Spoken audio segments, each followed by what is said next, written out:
Tiny Raid. Hello.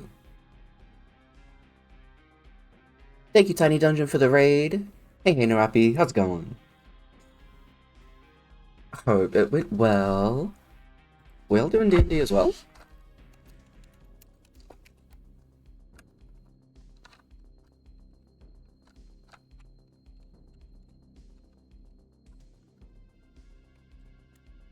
Ooh, playing Played Up. Nice.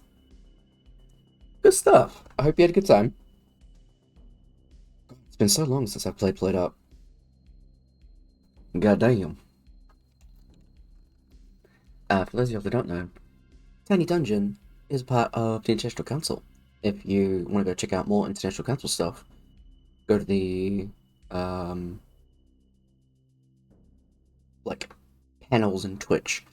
And there's a little bit in there where you can go find out more and go follow more awesome fun peeps. So please do that. Hi, hey, what's up? I should not be fucking yawning. I've been awake for an hour. What's up? Oh, that's what I forgot to do.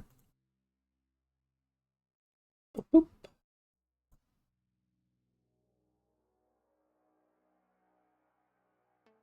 Yeah, here we go. Now it's actually showing on screen, which is helpful. But hey, it's D&D time, y'all. Let's do our normal ramble shenanigans. Starting off with, the music section is up and running. If you want to go check that out at any point, there's a Google Doc in the About Me section labeled D&D Spotify music here on Twitch. Go and check that out. I have a fuck ton of new music to listen to and organize, so I'm sure I'll get around to that at some point. It's gotta be at least 2,000 songs now. Actually, I can tell you how many it is. Yeah. 2,423 songs. I'll get there, surely. I do rules differently. If you want to know what those are at any point, you can type in !DND to get the Google Doc of all them rules. I don't recap them every time, because there's a fair few of them. Also, it's like, I don't even have what session we're on. 92. Jesus. Unknown, unmarked session. Good stuff. It's been a while. D&D? Yeah, it is.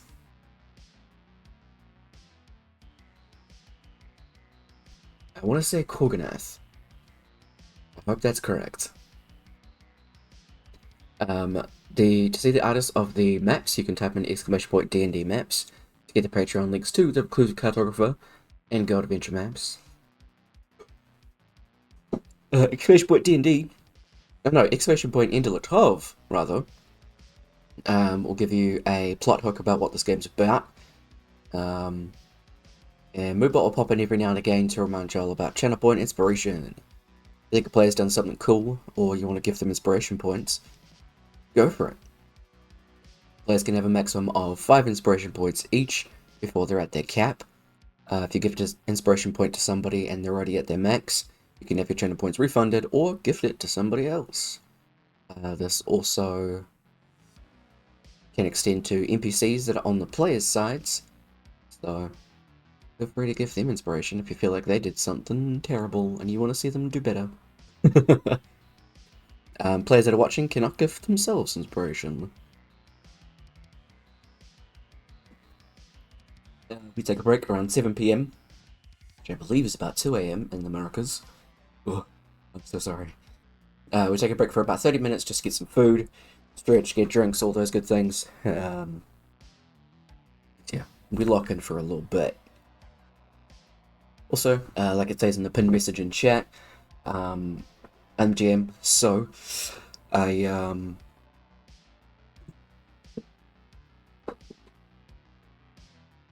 leave it to the mods and everything like that to keep chat sussed out. I look at the chat in the beginning, the break, and the end, because while it is limited, I do go focus on the players and all that. I'm already a scatterbrained fool That's why this looks weird. As you can tell, I'm so fucking onto it today. I opened the wrong game. In Roll20. Anyway. Fucking hell. Anyway.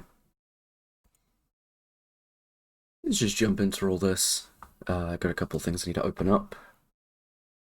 Just to keep all my stuff going. Let's see.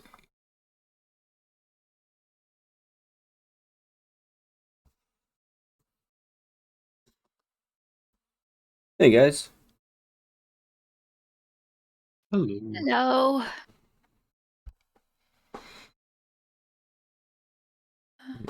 Okay.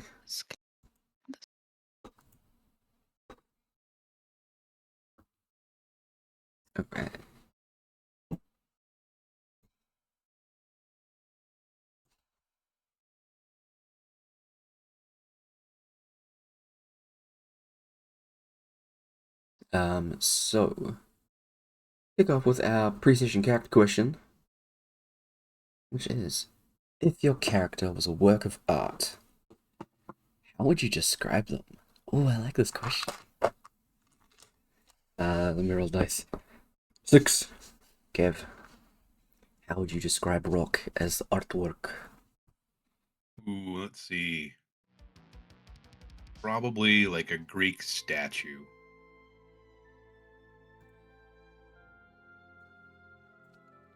Looks like he's chiseled out of granite.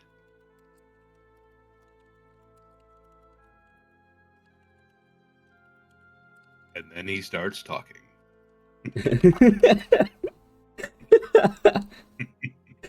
Alright. Alright. And then there's maybe crayons involved. I love this. It's fucking fantastic. How would Amora be described? An odd number. So it would be like one of those, those paintings of like forests, and they look really nice, but it would be mixed with like pinks. Ooh, okay.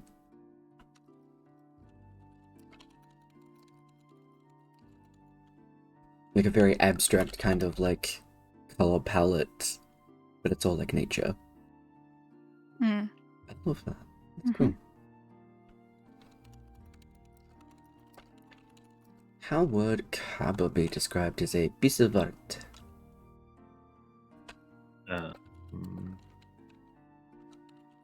Finely carved wrinkles.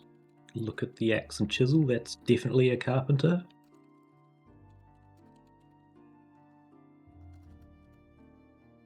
Yeah. Be sure apart from that.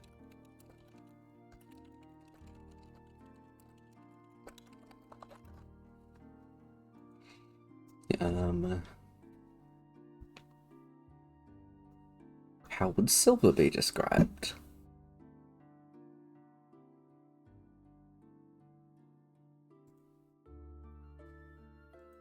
You know how you have those like paintings, and they always have like a sea or something in the sunset, dawn.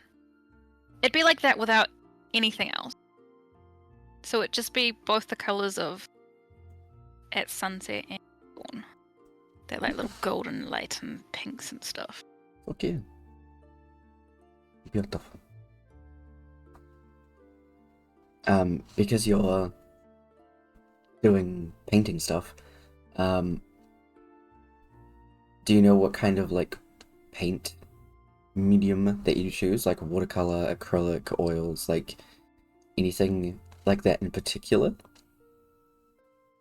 I feel like Amora would be like oils, I think it is. It's the one that I'm thinking in my head. And Silver. Ooh. So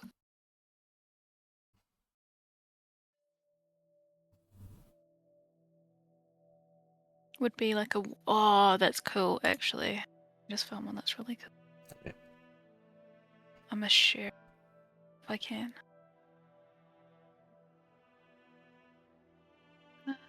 Save. But she would be watercolors. Yeah. I was thinking along the same line as well, for like Amora being like oils and Silver being Yeah, because watercolor. there's some really cool like oil foresty paintings, but then there'd just be lots of like pinks. Okay. All What about okay. Arvid?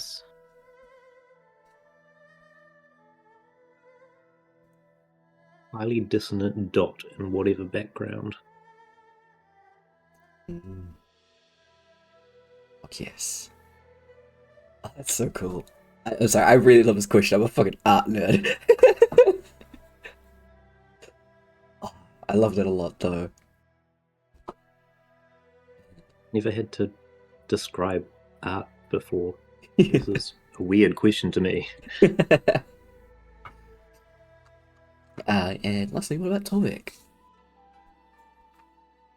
Torvek would probably be like an oil painting, like one of the like Victorian, just like scenes where it's him and then like a bunch of extraplanar creatures that he's just harassing. Hell yeah. I love that. Or like one of those illustrated Bibles Mm-hmm. where it's just weird. That's cool. The large snail involved somehow. Dog with a trumpet. Oh, that's fucking fantastic. Alt. Of the NPCs that you have with you, I'm just gonna roll a d4. Cliff.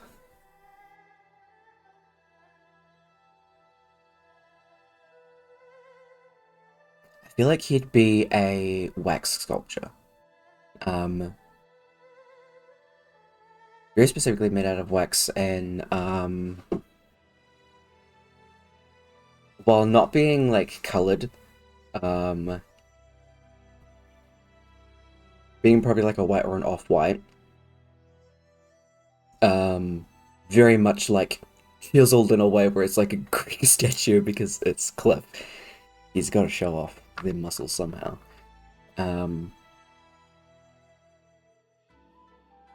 Yeah, that's how I feel like. Because I feel like it's very... Wax can be very malleable. Malleable? It can be warped. And that kind of thing. And I feel like that's very Cliff. A lot of different ways that it can be turned into depending on heat and everything like that.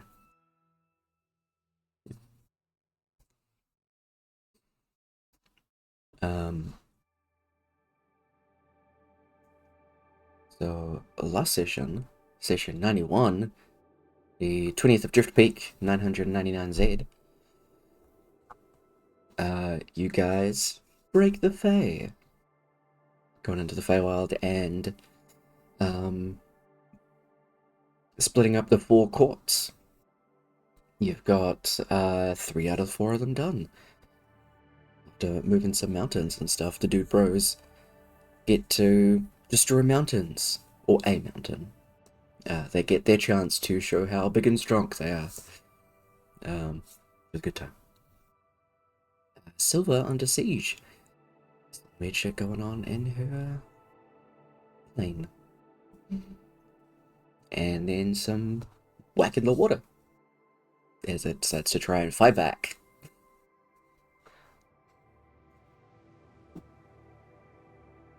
Oh, I love that one. That's cool. I just saw the watercolor thing. So y'all are still in the Feywild itself.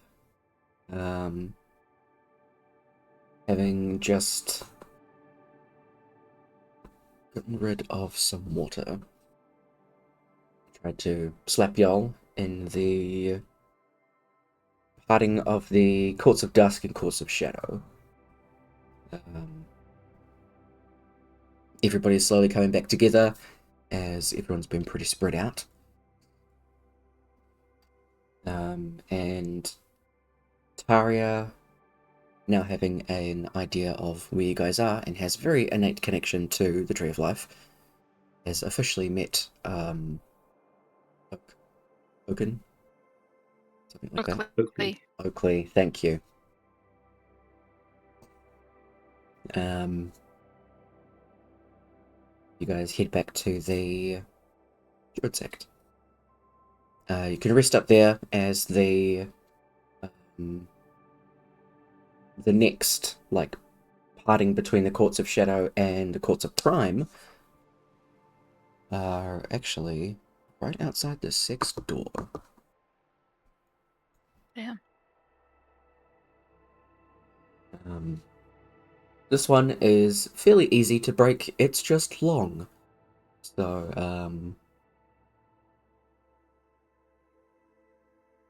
you do have Taria at your disposal, as well as a couple of other druids if you wish it. She doesn't mind setting that up.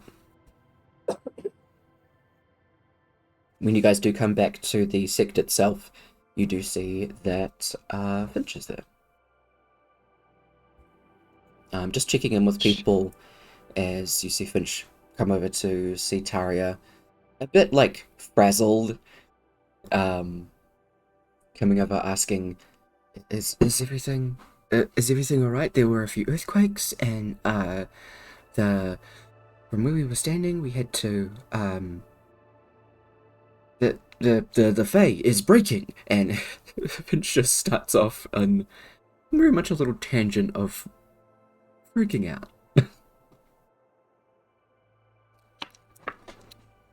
You guys are, like, right next to them. That was What? Okay.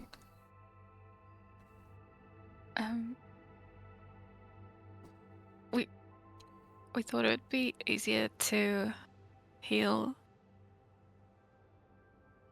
the Feywild if it was broken. But Silva did say that was how it was originally.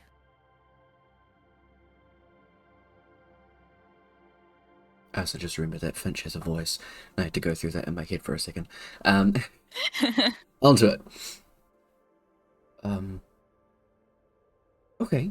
Well, I guess that makes a bit of sense.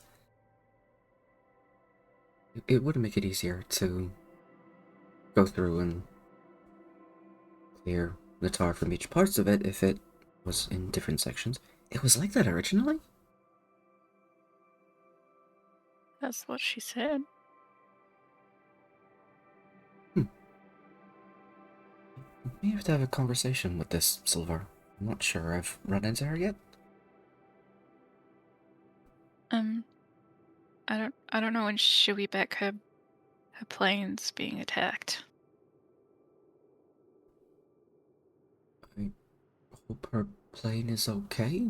Proper plane maintenance is what keeps it above ground, so hopefully she can... Oh no, she's the embodiment of radiance. Oh. Well, that'll be a very interesting conversation. I don't think I've met a plane like that before.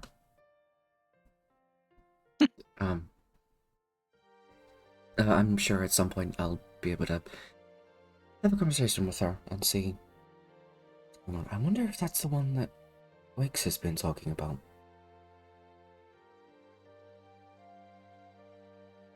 I should probably check in with Wakes just in case they've decided to do anything weird. Hello again to all of you. I hope you're doing well. Feel free to take up any of the rooms or anything like that. I'm sure Taria's already gone through all of that stuff with you, but I do need to go and check in on them, I think. If you do have any questions about any of the Tara stuff, feel free to ask once I'm back.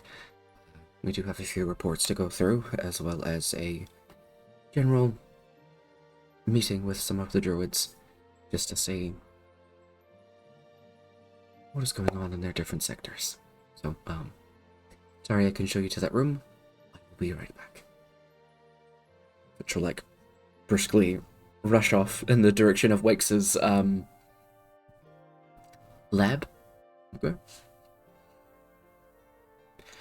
You have a feeling that Finch has to keep a generally close eye on Wakes. Archfey things.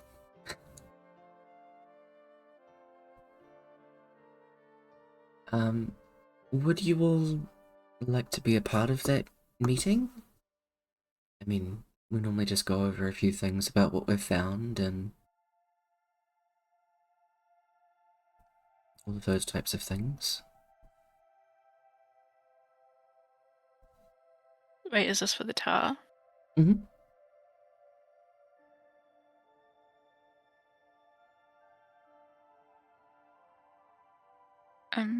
We can. We sort of have a plan.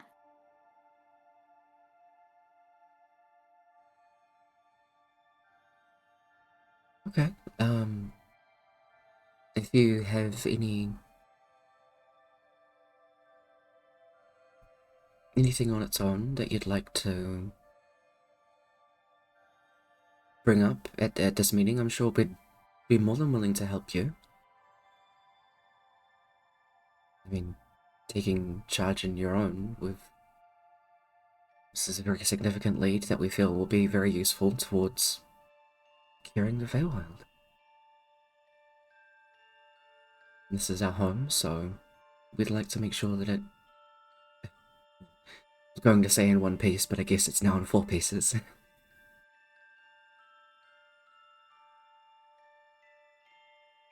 Is that It's what nearly he said? nearly 4. 3 so far.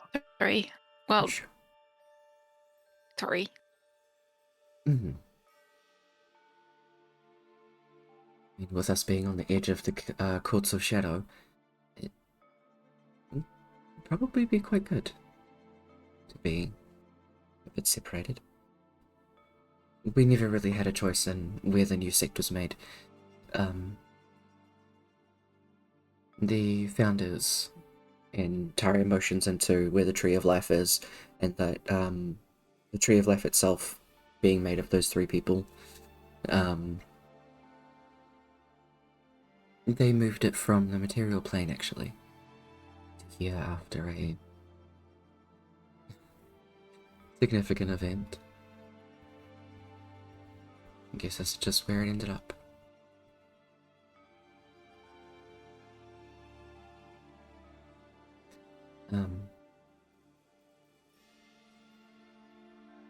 But the rooms that you were shown to previously are still yours. And the meeting will take place in probably 15 to 20 minutes. It's just through those doors, and she'll kind of point and give you a direction. If you wish to be a part of that and share what you've learned, we're more than welcome to share what we've managed to find at the moment. So, leave you to your own devices.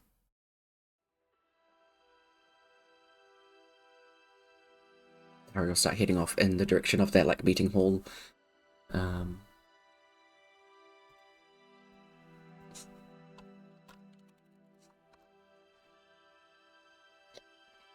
To find out where I put the...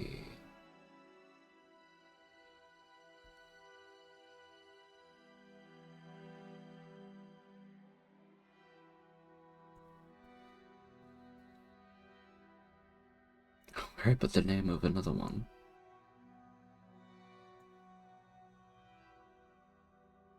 Because it was in fact another person. Here it is, sick.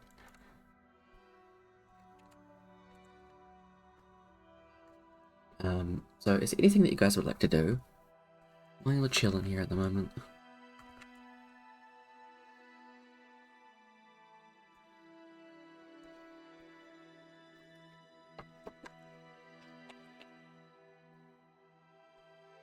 Work would probably be like, so We got like 20 minutes before the meeting. Is there any chance I could get like a sandwich or like a kitchen nearby? Oh, yes, absolutely. We do have a collective of chefs. Come this way. Daria will lead you to like, it's almost like a big cafeteria area. There's a couple of chefs and everything like that.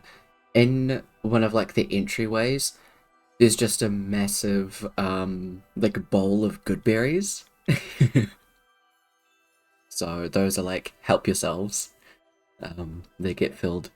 The druid favorite. Absolutely.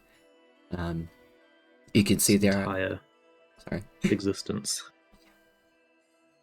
You can I see think there are a she's couple eaten of anything kids. except for good berries. I mean, good berries are fucking great, and you only have to have one. For the Um, whole day. Even considering there's like you only need one, there are still like a little collective of children that are like reaching up into the bowl and have like handfuls of it. As they see Taria come in, they're like, "Run!" They drop the good berries and dash. And Taria just like chuckles to herself. Feel free to take some good berries if you'd like. But otherwise, and she'll motion to the like head chef.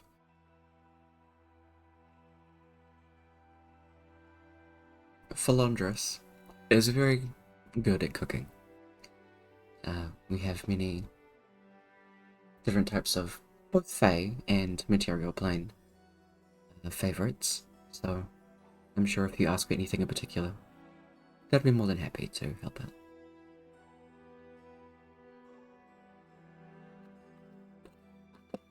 Favorite Fae food.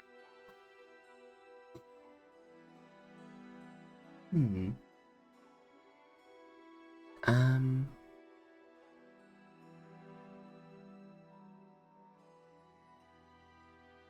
You should ask for the sparkling water. It looks real pretty. There is a plant that grows here in the Feywild that is very similar to... I was going to say artichoke, but that's not what it is. I just forgot what it is. They're like long strand thingies. It is a vegetable. Asparagus or Asparagus, thank green you. bean or something? Yeah. It is very similar to asparagus. They're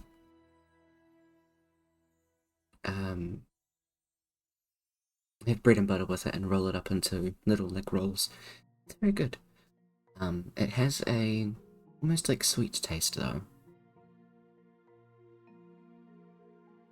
Can I try it? Please. Absolutely. Taragas does go over and kind of get their attention in Sylvan. So for everybody, if anybody knows Sylvan, then Let me look at my mini languages. Nope. I speak a bunch of others, just not that one. I would speak it. Definitely. Even without using a spell.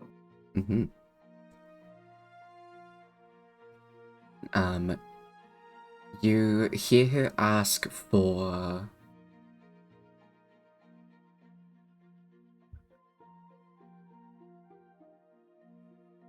purple flowered sugarcane.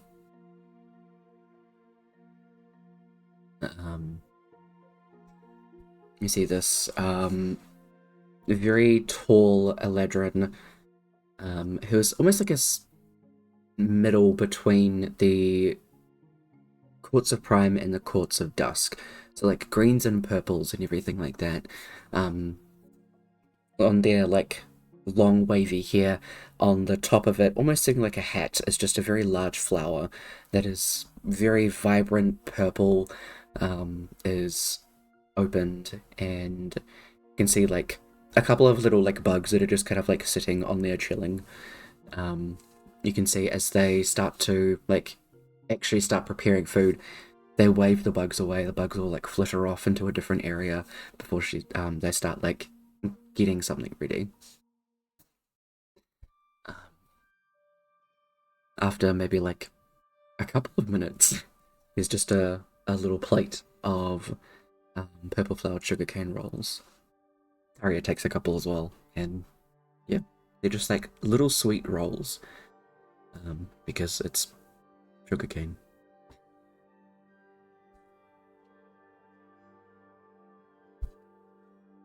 Amora will try one.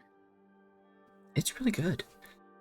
It's like sweet. It has a little bit of almost like a very, very faint like minty flavor to it as well.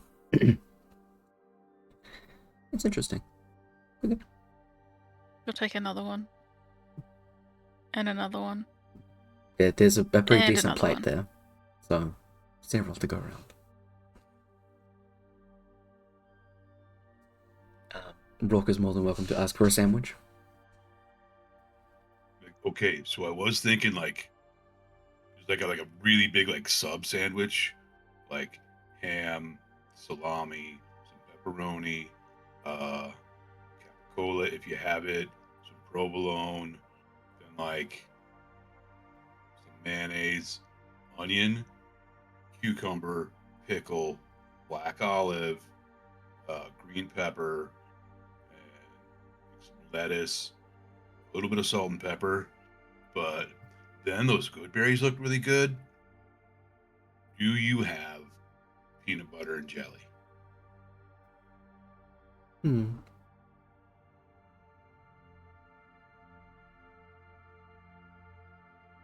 Like, think for a second before turning to somebody who's just kind of like cutting up like a massive loaf of bread that's just come out of the oven. It smells really good in here. Asking something in Sylvan, which Arvid would be able to recognize as like the butter of peanuts. We got it? There's a nod back before. No, we can. Give me a second. Comes back. You see a massive like jar that gets bought out that just says like goodberry jelly. The jar, for as massive as it is, it's like half full. This is a staple. Reaches in, butters things up, and also puts jelly, chicks it together, makes like a pretty decent stack. You can see that they don't do like peanut butter one side and jelly the other. They go bread, jelly, and then jelly on both sides, down, peanut butter, down, and it just kind of like layers. So it's just a massive like stack. And gets brought over to you.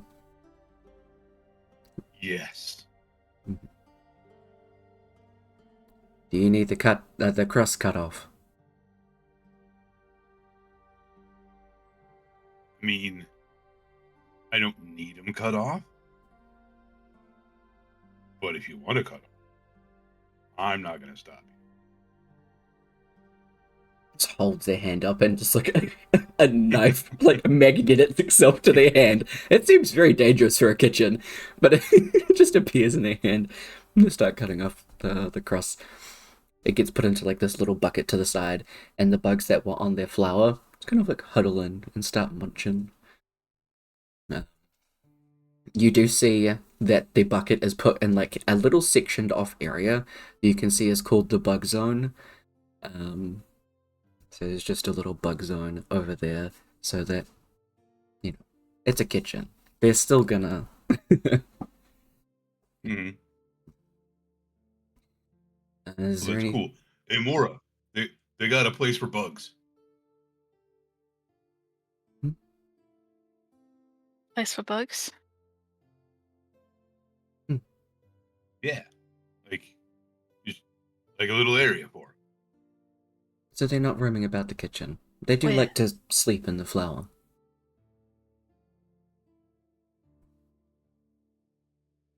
They sleep in the flour? There's a big flower on their head. Why did I think it was baking flour? Yeah, I saw that.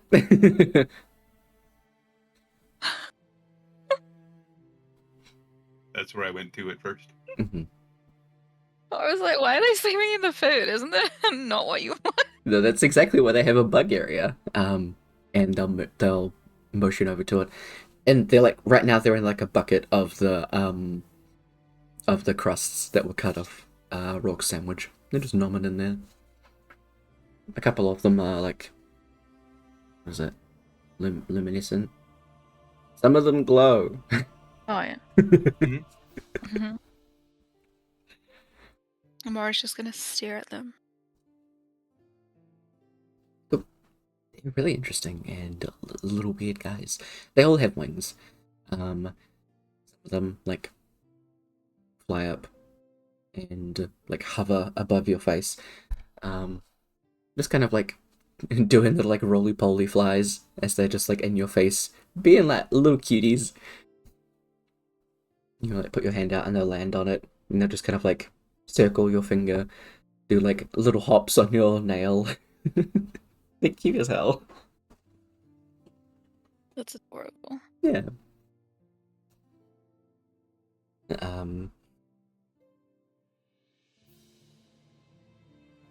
Is there any other things that you would like for sustenance?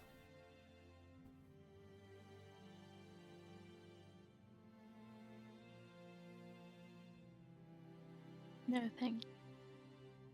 Can I get one of those sandwiches? Yeah, same. Rourke I will would have probably like sneak up. massive bite. Be like, milk.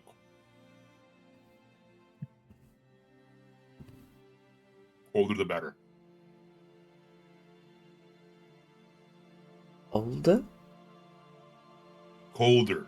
Colder. Good. Yeah. Like if you got to put like ice in it, that's fine.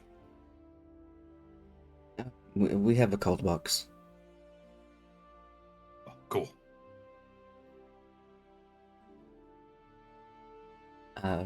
What was Albert gonna ask? Well, I would probably sneak up and stick her finger in the gigantic jar of goodberry jelly just to test it. I didn't know you could do this with them. give me a stealth check to stealth into the kitchen. I just want to see how high this is because I think it'd be funny. I mean, as usual, she'll pop up a pass without trace first. Mhm. Yeah, where are we? This plus 10, so 28. Nice. Even as they like turn around to start making the other sandwiches, you like time yourself so where you're like dipping your finger in. Even a couple of times you like swipe across like the bit of jelly that's like falling from the knife. You don't get seen whatsoever. It's really good. They aren't like pips or anything like that. It's very smooth. And it is very much like jelly. So it's just like wibbly. It's pretty good. Definitely. A couple of days down the line, you watch, she'll be dumping good berries into a jar and smashing them and realizing that's not how you make it. I mean, hey, it's you gotta start somewhere. Yeah. It definitely does taste a little bit sweeter than the good berries do themselves. They have kind of like a tart to them because berries. Yeah.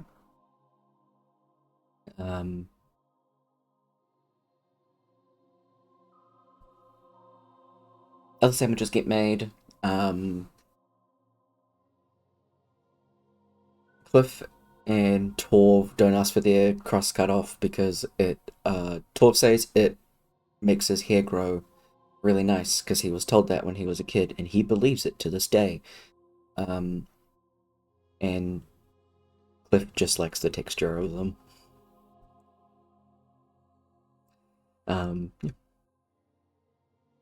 Yeah. But a couple more of the sugarcane rolls will be made, and other like just smaller like finger sandwiches of the PB&Js are made. A couple of other like little slice-based thingies get placed out. You have like a little table to yourselves that have just like various food items. You do get milk. It is cold. It's nice. We'll have a second sandwich Yeah. with the crust this time. Okay. Cool. All the sandwiches. All the sandwiches. While it's not the sandwich, Feywild PB&Js, pretty good. Pretty damn good.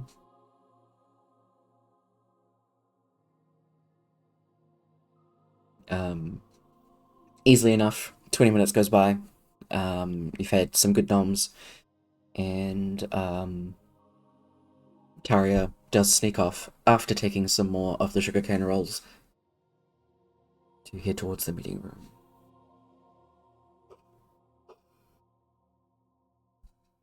Sandwich is pretty damn good.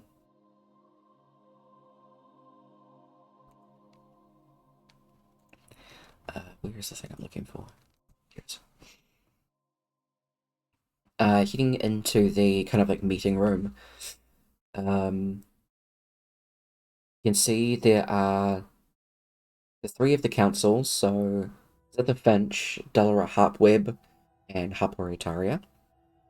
Delara Harpweb is the tiefling with the massive horns that have like actual spider webs like in between them, kind of hold them all together.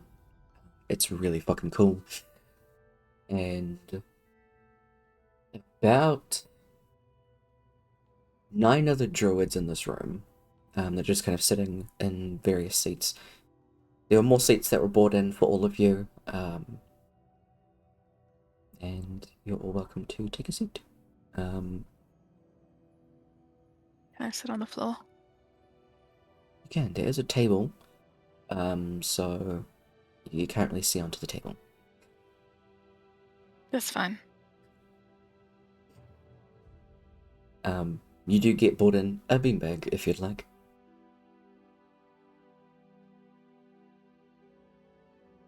One of the other druids would definitely take it. There are other beanbags if anybody else would like one.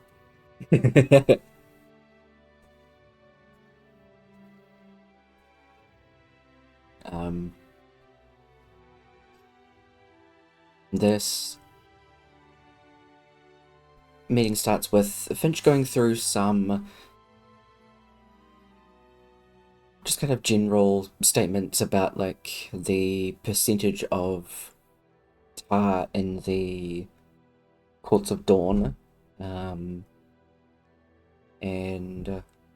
that percentage would be about 92%.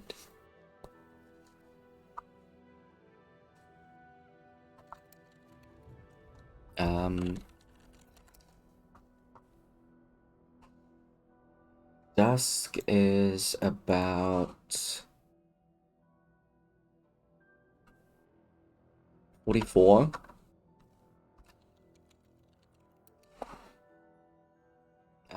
Shadow's like 11, and Crime is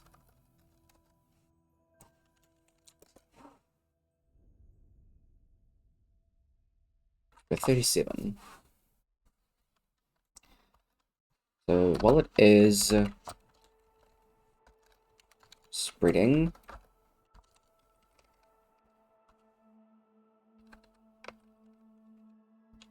actually let me try that again because it'll be much easier if it goes like this.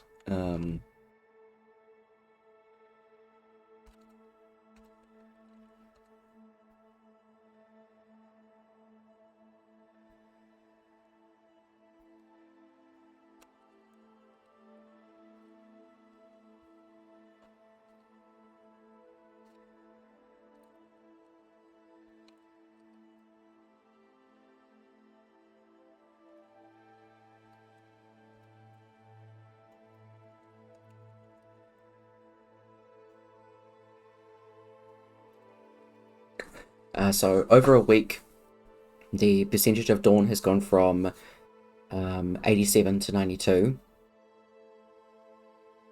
Dusk has gone from 32 to 44. Shadow has gone from 8 to 11. And Prime has gone from 23 to 37.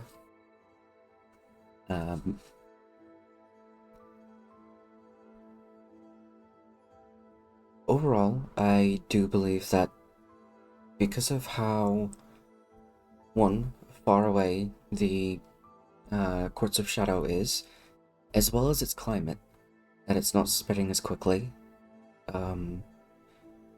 Creatures that are wandering from some of the other courts obviously aren't as well adapted to some of the Courts of Shadow as anywhere else. Therefore, there isn't much of a place for it to stick, is what I can only think of describing. I mean, over the 7 days, there's been a pretty significant... Oh, wow, that's a lot of raids. Hi! Sorry, there's 4 that came in. Hi, give me a sec.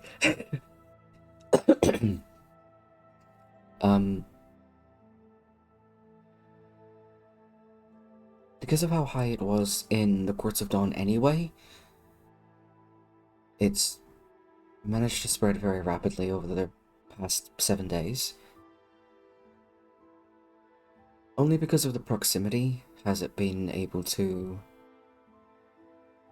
spread as much as it has for the Dusk and Prime. Luckily, not too quickly, we've managed to find ways to draw it back through containing the creatures that have been roaming from the Courts of Dawn, as well as using as many auras of purity that were able to stop it from expanding. This has worked decently, at least on a surface level. We're not entirely sure how this looks as it goes down through the Feywild. Whether it's deeply rooted and we just can't see it, it's hard to tell.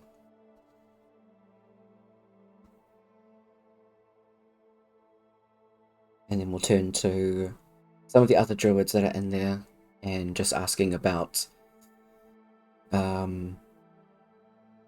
levels through the earth. One of the other druids says that they've had to put a couple of their companions into... I was gonna say lockdown, but that's not the word. It's like that word. Like Quarantine? Quarantine, thank you. Words aren't happening today. There's 3 others of us here Yeah. to cover them for you. Thank you. In quarantine to just to make sure that they're doing alright, because they went down through the earth in the Courts of Dawn and did come up like coughing, spluttering, and starting to have a couple of black dots on them. Obviously they don't want to have to do anything drastic, and they are using or utilizing what they know at the moment. So they have a couple of druids with them that are using auras of purity and a couple restorations and things like that they're able to. They'll check back in with the council within the next day to see how that's going, whether it's spreading or anything like that. At the moment it seems to be working, it's not getting any worse, but they have stopped doing underground checks in the Courts of Dawn. Shadow, there doesn't seem to be anything more than just surface level. So, like Finch had said, creatures that wander their way to the Courts of Shadow they're not exactly nothing is like deep rooted. There are a couple of places within Dusk that has gone into the ground quite significantly. They're working on ways to try and heal that. And Prime, there doesn't seem to be anything as deeply rooted as anywhere else. So Prime seems to have just surface level tar things happening.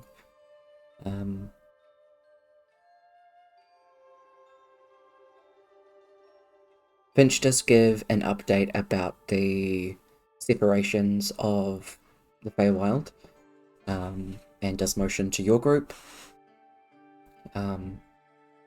I understand that there may be some questions about the newcomers, but considering that we've run into these people a few times before, and we know that they are of good of heart indeed, they are looking to aid us. Regarding the earthquakes that have been happening in the Feywild, that has been the separation of the courts, which will greatly help with some of the crossovers, especially with creatures. There's only so much creature quarantine that we can do, but I feel like this will be a very helpful thing that we can do in terms of, well, keeping things sectioned off. There doesn't seem to be any massive harm at the moment. I don't think there's been anything that's been, going awry. Luckily, we've managed to have some conversations with the Bella Elba family and the other family called...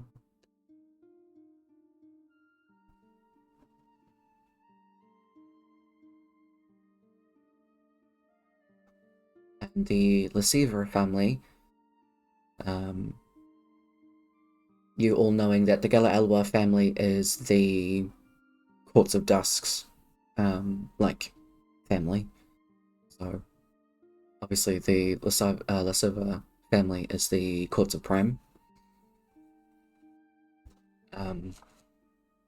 We haven't been able to make any sort of contact with the Sunrays Court. And given the amount of creatures outside of Hetriana's domain, we can't really get to Hetriana to converse with her either. And, well, trying to talk to the Courts of Shadow family just seems out of the question. As much as we can try and keep them out of it, the better.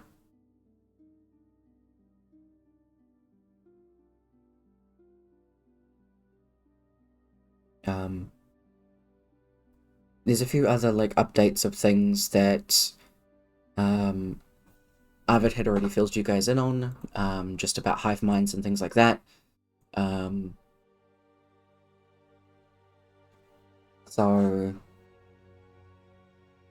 it only does seem to be creatures that are within a very specific proximity to each other that have a collective hive mind.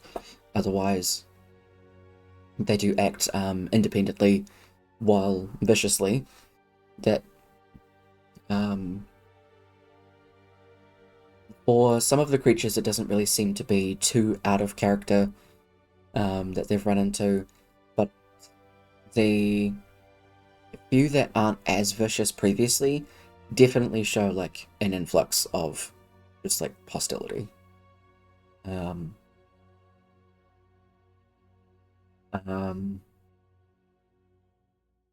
Trying to converse with them, so doing speak with animals or speak with plants. Speaking with animals, it is very specifically just like keywords that get repeated over and over again, where it's hunt, spread, and kill. Yeah, no, sorry. While speaking with plants, the only one word that seems to be repeated over and over again is contaminate. Contaminate? Yeah, we'll go with that. Whenever there seems to be a lull in the conversation, Amara's just gonna be like, "You need radiant magic."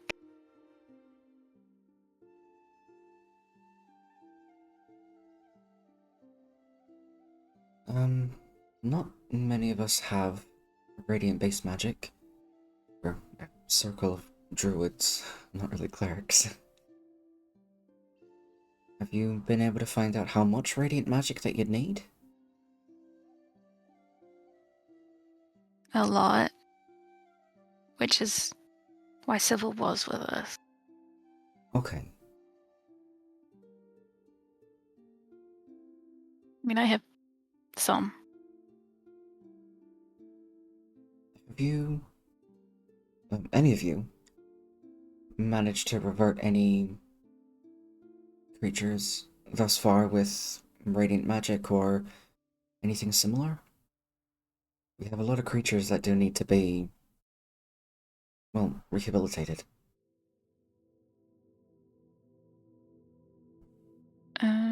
Some others were doing tests, but we don't know how those have gone. I mean, it was that person out of the crew. Army, what's her face? Amandor. We did manage to revert her back, like she speaks up. I mean, Aura of Purity only works so much when, like, on its own, to keep the poison part of it back.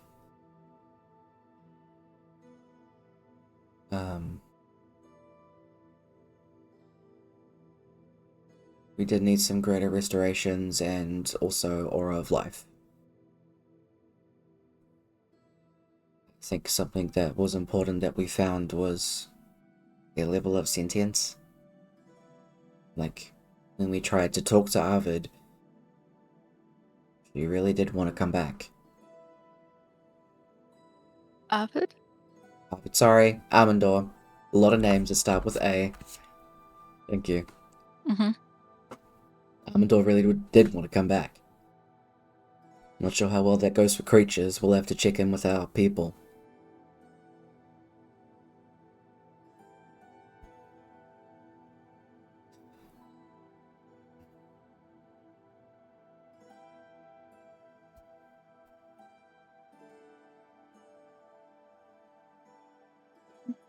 So, I think good spell. something that we'd need to try to do, especially in the form when it comes to the plants and things like that, is making sure that it's not going to outright harm them.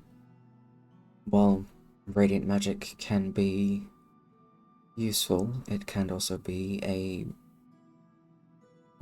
harmful, especially given that we're trying to keep these things alive. Don't know how much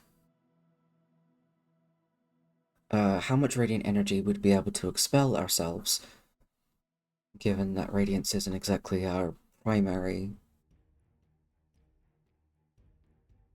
source of magic.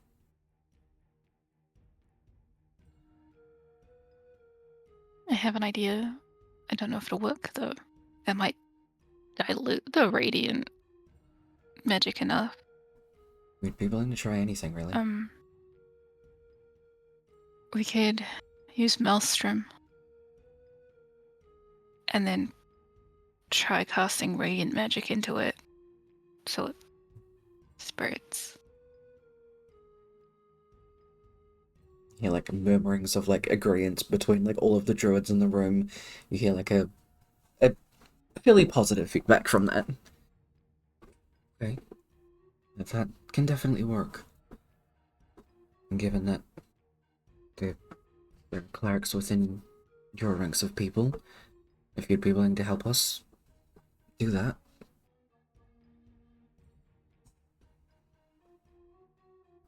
Yeah.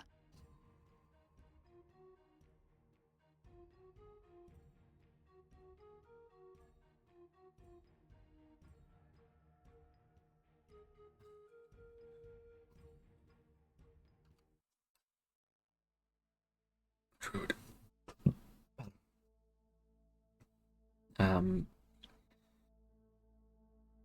We still do have one more piece of the Feywild to separate. The Shadow and Dawn. I mean, sorry, Shadow and Prime. I think the main thing about that is that it's gonna be quite difficult to separate that large an area. There's 3 of us that can hit certain points, but considering how long it is, we need to be in multiple places at once as soon as we hit it.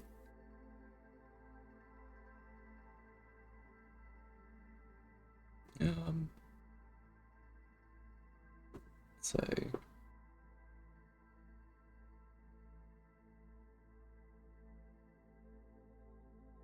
Torv would say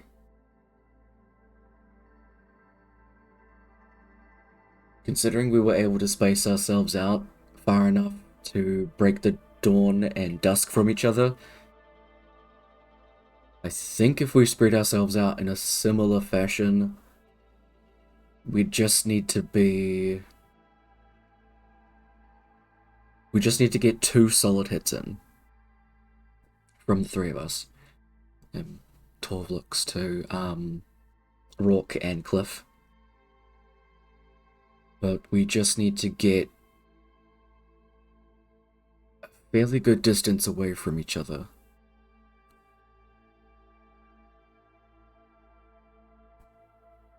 Is there any way that you guys could help with that?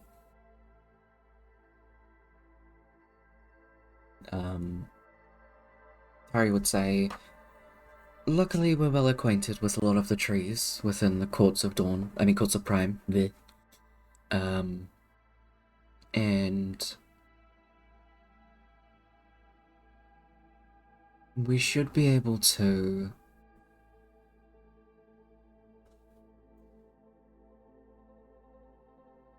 at least give you some transport from one place to another through some of the trees. As long as you get the hit in properly in that one position, run through the tree to the next point and hit again, and we should be fine. That's what we'd be able to help with at least.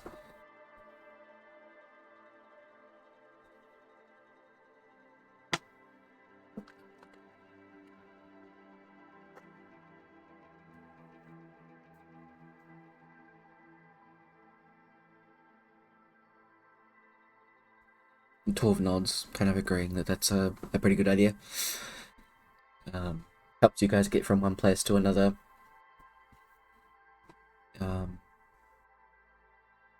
And Leaf would mention, I think having a couple of people that can do some kind of, it doesn't have to specifically be radiant, but some kind of attack of some sort from a distance, as separating these 2 parts. There is something that's trying to will it together still. So we'd probably need multiple druids on, across the break, just to make sure that nothing happens that way we can just let these guys do the smashing and we can make sure that it actually separates. Because there's only so many of us, and the area is quite large. We don't want to miss any potential points where they could get the slip on us. Pretty much all the druids in the room, like, nod. They have different spells and things like that, cantrips or otherwise, that they can use to help out. There's plenty of them here, as well as in the entire sect, that can cast, like, first level or cantrips that are attack-based. Definitely enough that can space themselves out along the break to help you guys out, to make sure the Overseer doesn't try to keep them connected.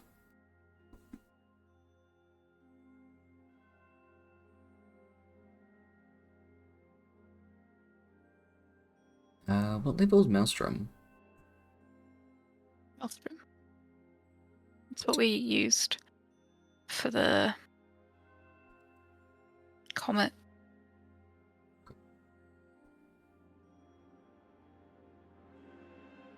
It's I think it's like a fifth level? Yeah, druid spell.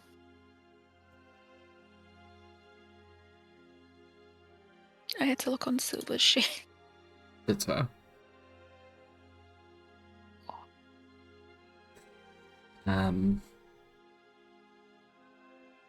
Pin should be able to do that.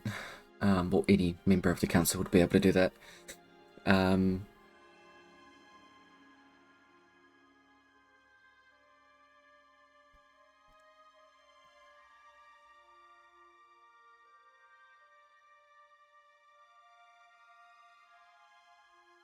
Harpweb, the Dollara tiefling, would ask, how many druids do you have? How many clerics do you have within your people? Is there any radiant-based magic that you would need from us? And if so, what kind and how? Amora and Lechi raise their hands.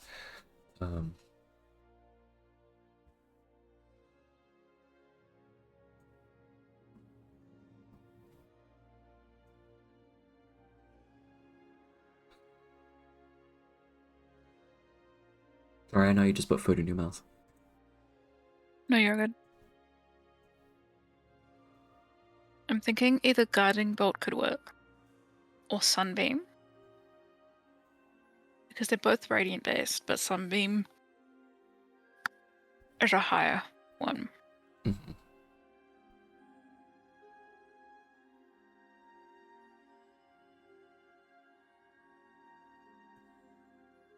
Okay, because but I don't think guiding druids wouldn't have guiding bolt, but they might have sunbeam.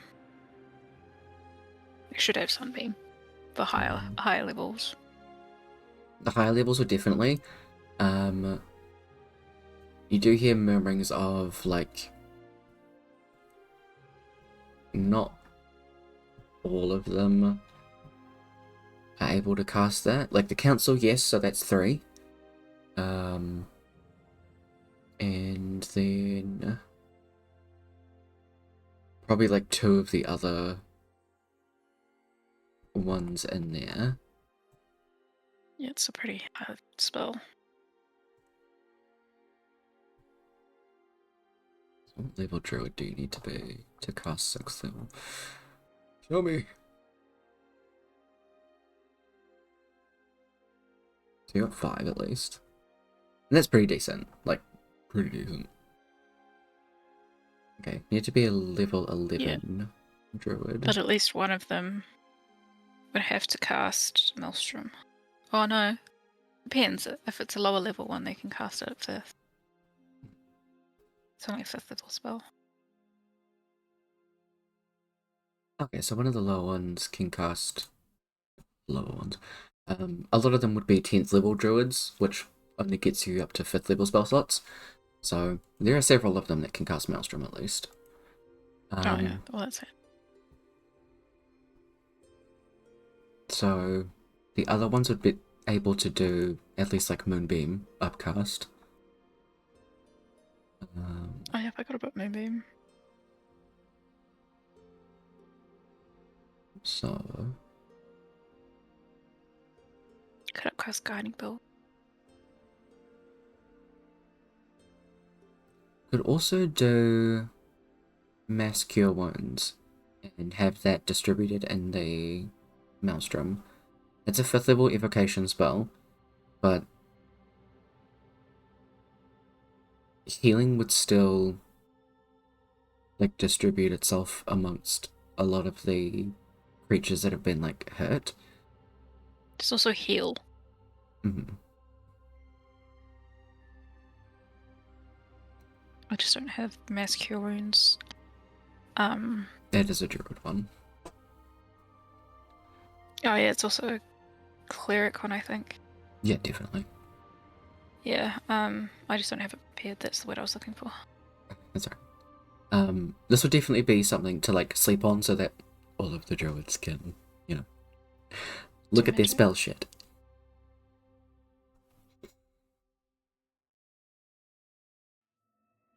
It's definitely suggested that they start with the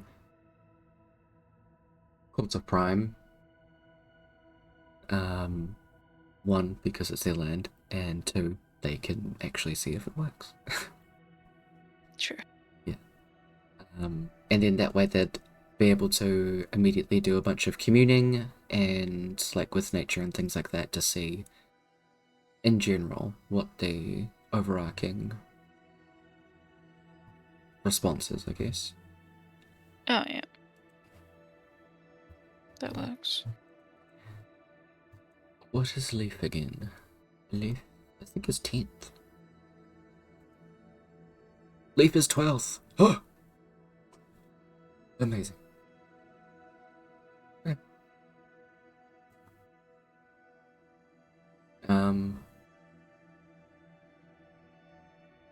So considering all of the, like, the 9 druids, the 3 council members, and all of you, you all definitely have enough to do this.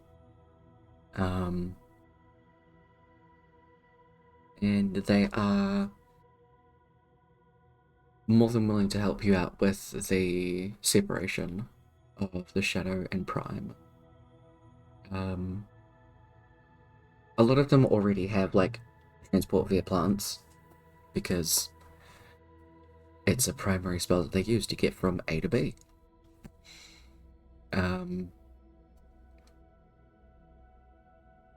So much so that Finch asks, I mean, would there be a chance that you'd want to do that now?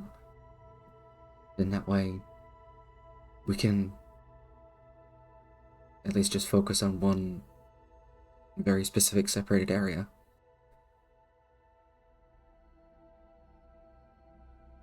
I mean, all the people that would need to be involved are in this room.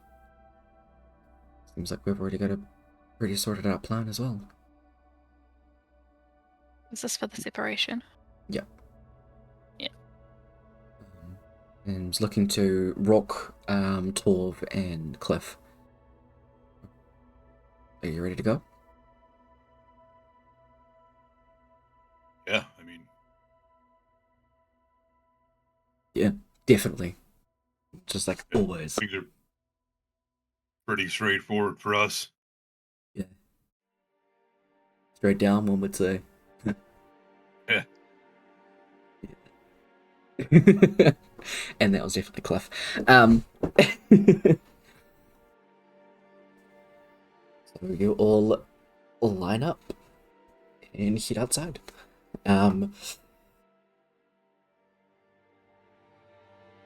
Webharp does gather a couple of the druids just from like outside the area to go and get everyone. We'll pretty much just like send out a general message to the sect itself.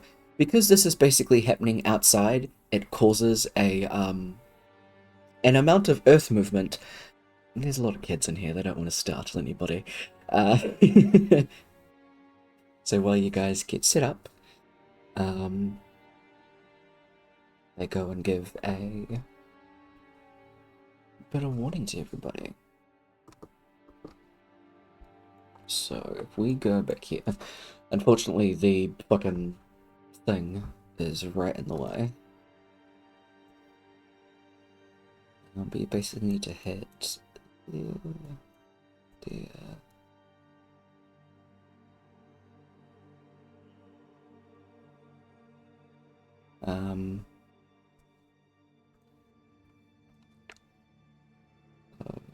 let's go. God, really? You're gonna make me do it like that? Yeah, so we go Rourke, Cliff,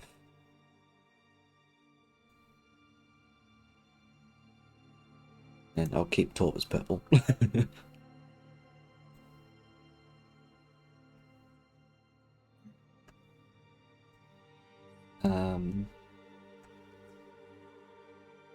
So this is where you guys are starting. Everybody else gets distributed like along the line itself, along with a lot of the other druids that are just in the area, so that there is enough people along that break to separate those little bits that keep it together. So because this is a bigger break, very similar to the other one, the DC for this is pretty high. You've already done this once, so you would know what it is. You do need to get a 25 higher.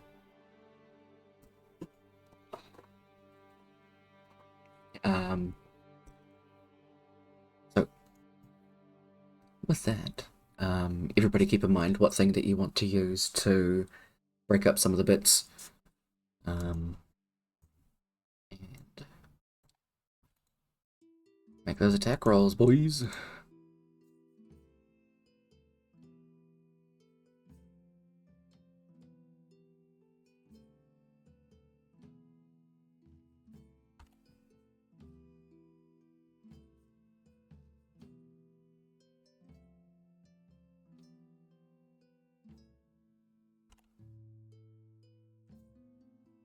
Damn. Nice. Okay, so luckily, monk shit. Give me a sec. Now they haven't rested. There are only so many key points that they can use at the moment to bump this up. Actually, is it long rest or short rest?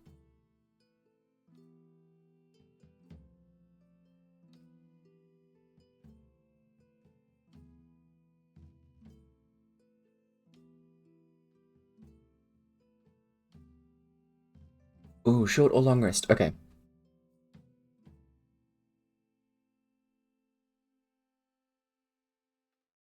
Okay. There's definitely been enough time for a short rest then. In that case, that helps them significantly. The Cliff was first, he got the 21. He can do... Goes up by 2, so he only need to spend 6. 1, 2, 3, 4, 5, 6. That leaves him 9. And you need to spend 6 as well. So they've both got 9 other key points that they can use, luckily. Which gets 21, or the 21s to 25s. The druids that are nearby you that have a couple of trees, they do cast transport via plants, so that you guys can duck through in 6 seconds to get to the next area.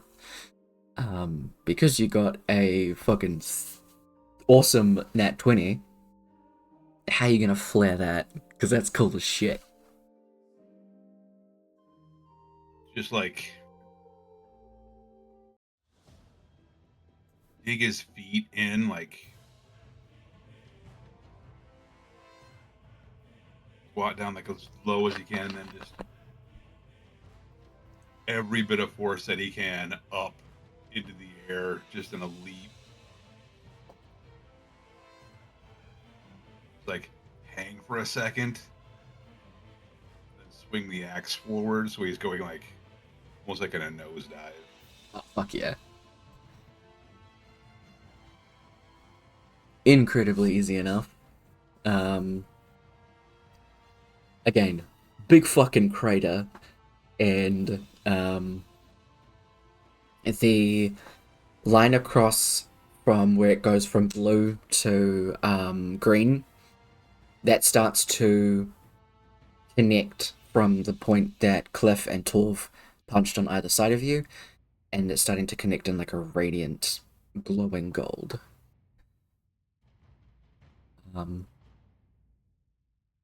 The tree gets opened up behind you, and you get called to your next point. You race on through. Another attack roll.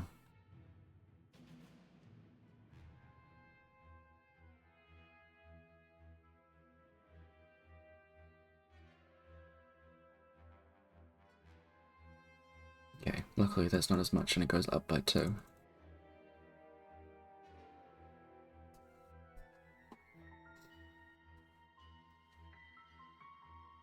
What is Rourke gonna do?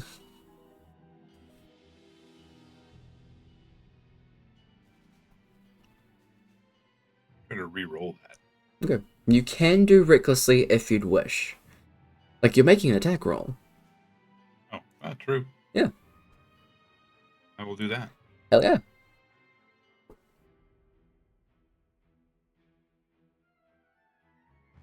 Fuck yeah. So, 225s and a 26. Immediately rushing out of the trees as they've like creaked and opened behind you. And using the momentum to run forward. Like, big swing.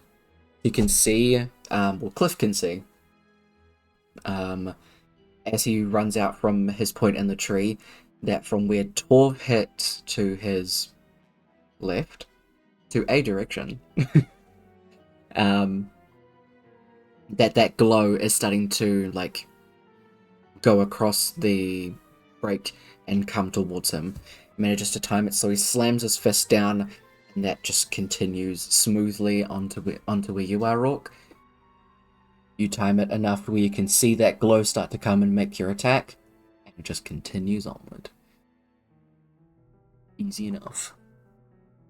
The earth starts to shake as this massive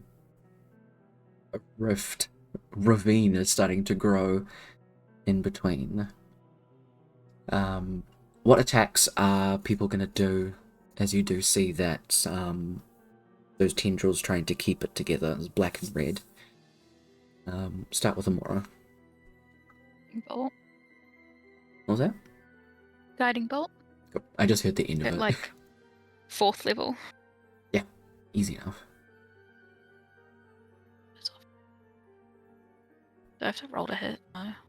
I'll say yeah. Still roll to hit. 27. Absolutely. Pardon, excuse me. You managed to sever a massive amount of them. Yes, let's go. A third moonbeam for Leaf. What's Arvid gonna do to sever some of these bits? Only thing Arvid has, she can't even use the dagger she'd regularly attack with. She has to pull out a normal dagger. There's nothing else she has that would do anything. Wait, so like psychic damage or something otherwise. Isn't she a bard? Yeah. You don't have What to use bards? a cantrip. You can use other.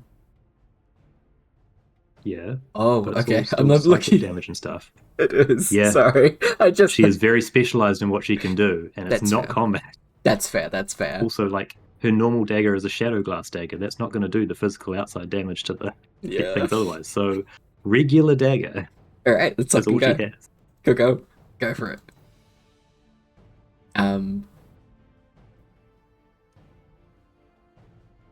Or burn You- inspiration just to make space.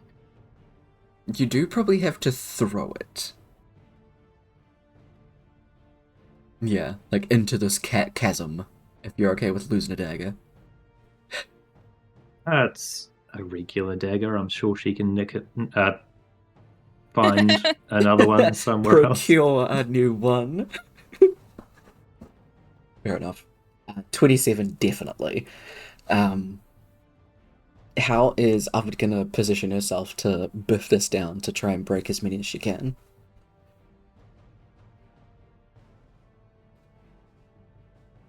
Probably like sneaks up to the edge and then is like sort of crab walks back and forth until she can find a line to throw it down Yeah, and just hit as many as she can. absolutely. Give me a perception or investigation check, whichever one that you feel is better.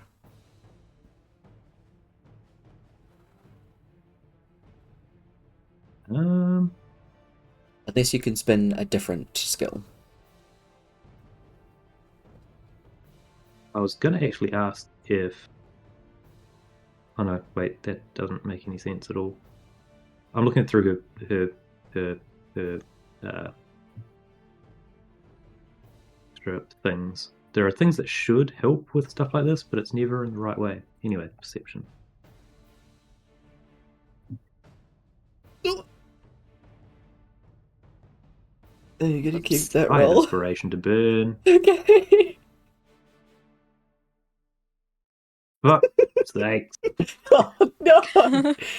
It's okay, it's not red. And still, 14 for a 2 is pretty fucking good. Jesus. And still, you got a 27, that's not going to diminish that fact. You managed to find a point where you can break a solid line of like 17 to 20 of them if you angle yourself just right. You shook it down, and how you do, you manage to flick like your fingers at the end of the throw in a way where you hit much more than 20 of them. So definitely your own dexterity coming into clutch here, and one would say you break 27 of them. Yeah. As you see the water rushing through as it sweeps away the dagger you threw.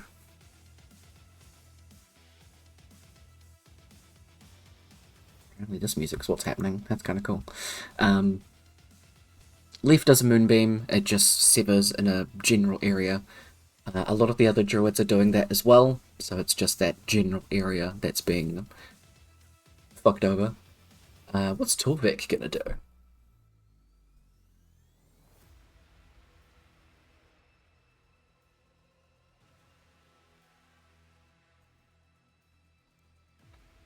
Oh,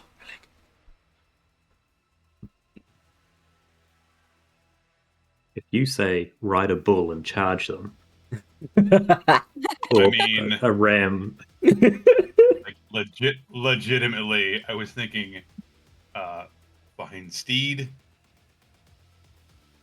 then aura of purity, and then just like ride up and down. Right up and down this vertical surface. No, like just along the line. Okay, fair. That you can absolutely do. I don't know why I thought, yeah, Torvik's gonna run up and down the cliffside. Yes.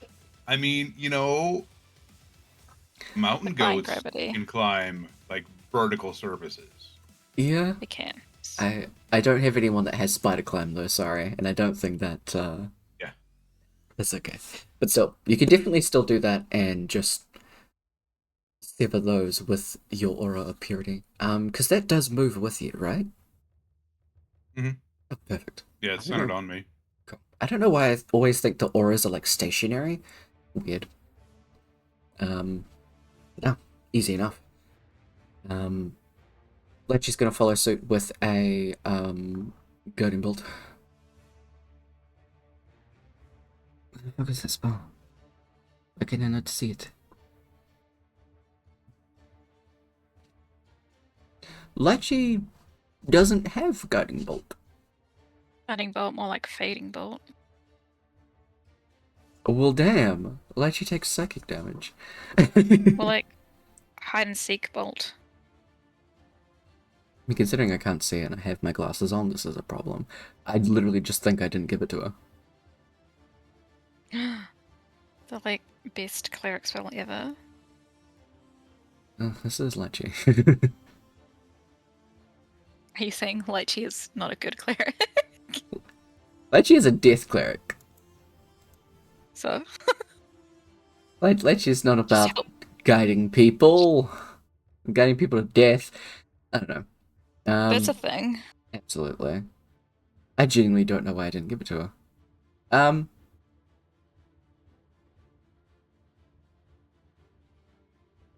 Sure. She uses an 8th level spell because she's going to sleep soon. She uses fucking holy aura. I don't even know. It's an expensive spell. Expensive. Oh, fuck, it is too. Don't worry, she can't cast that right now. Don't worry if it's gonna be that fucking much. Jesus. It doesn't say it uses it up. So maybe it's something she already just owns. That's a very good point. Yeah, it doesn't consume it. It also just doesn't do damage, which I thought it did. What does it do? It just has a massive buff. Okay, Oh, should I yeah. use Divine Word instead, because that actually does damage. Does it? Is it cheese? Or is it death? Probably fuck. It doesn't affect based on how many hit points a thing has left. It doesn't seem to do damage. It really doesn't. Lychee, give me a spell that does damage. Okay, what does this do? Read the spell before you click it. Cool, let's do that. This works and it does damage. It's just a massive line of blades. Oh, that sounds like fun. Absolutely. Blade Barrier is pretty cool. Eventually, Lychee figures out what she want to cast, and does that. All the other druids do Moonbeam, and you feel and see all of the tendrils separate. Immediately after doing Moonbeam, the druids start to do Control Water, just to make it flow as much as you can through this massive ravine. Gotta watch out for Karlek. Yeah, exactly. Mora takes a very good amount of steps back away from the ravine. You're like, not today. Yeah, don't really want to get slapped by water this time. I think it was more like drowned by water. I mean, true. Been there, done that. Don't want to do it again. Exactly. After the water has come through, it is all safe and separated. You have successfully split the Feywild. Silver would be so proud.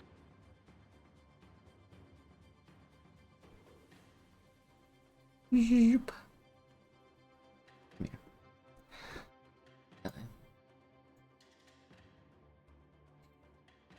Hello. The earth kind of shakes for a significant amount of time as it's being separated downwards.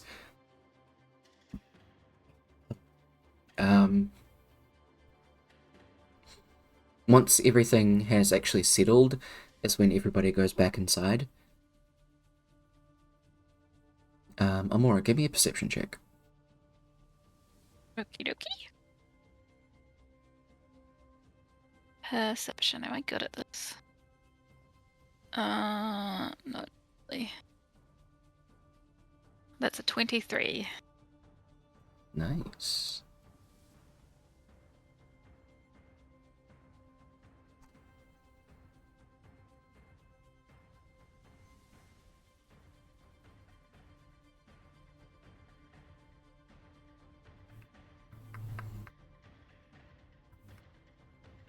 1 second, sorry.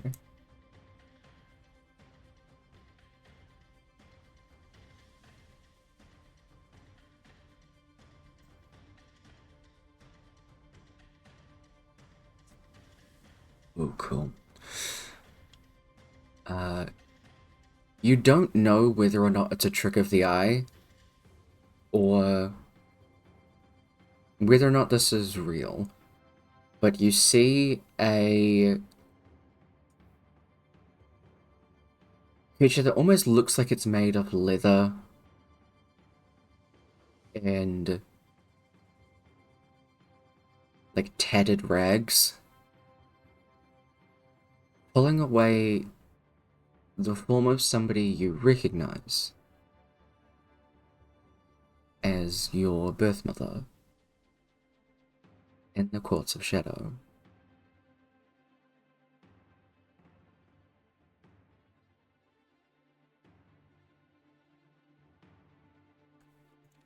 And she yell out. And she'd be like, Mother! That's the creature that you see in player planning.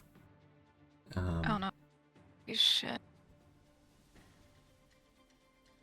You do see 3 of them. Ugh.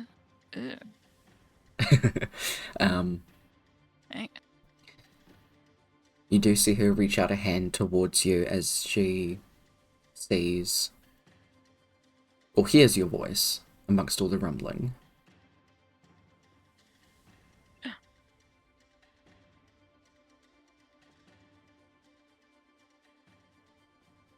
They do vanish as she reaches out a hand towards you. Just like, bloop. Is like Finch or someone around? You've got like people nearby you. Everyone comes nearby. I'd say that Arvid's pretty close by. She'd be like, did you see that? Please tell me you saw that. Do more specific. I saw a lot of things. There was my mother, and there were these creatures with like leather and rags. I guess question for Tyler. Did Arvid spot it, and does she know what these are? I'll get you to make me a perception check to see if you caught it.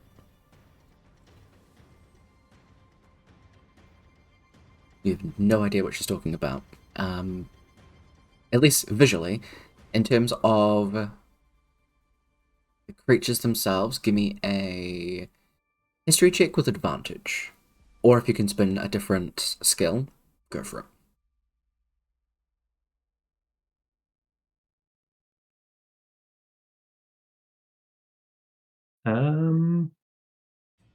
To spin a different one, it's if these creatures are potentially dangerous at all, a survival check to know sort of more of the way they act and how to avoid them, rather Absolutely. than more specifically about the creatures. Cool, go for it. Because that'll take me from a +3 to a +12. You know what? Fair. Okay. Given that she saw it in the Courts of Shadow, hostile, definitely. And you would know that these creatures are called. They're called Ruin Counters.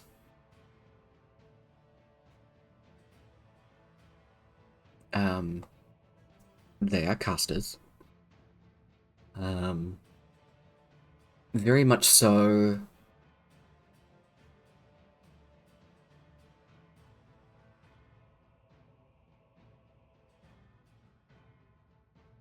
Yeah, they go after.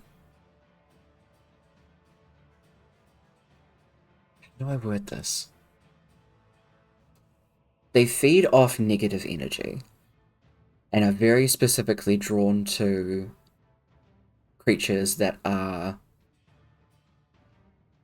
just not doing great, especially within the Courts of Shadow. Like they will feed off that energy, and if it is a consistent, like they can feel how strong it is, So if it's a like consistent thing, then they would want to capture that creature to feed off it until that thing dies. You don't know anything about Amora's mother. You don't know anything much about Amora. Checks out. I mean, by the sound of it, I would say your mother has an extreme depression.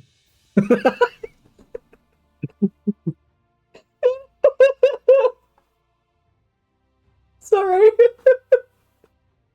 I was expecting that to go that direction. I'm giving it an inspiration point. It's Harvard. The whole point is not to go the expected direction. Depression squared. I mean, Arvid wouldn't be wrong. Yeah. Didn't see it, but by the sounds of it, he ain't having a good time. Mm-hmm. Even before those things got to her. Mm-hmm. Oh my gosh. Don't think they're directly associated with... Actually, no. Cancel that. She doesn't know about Hag.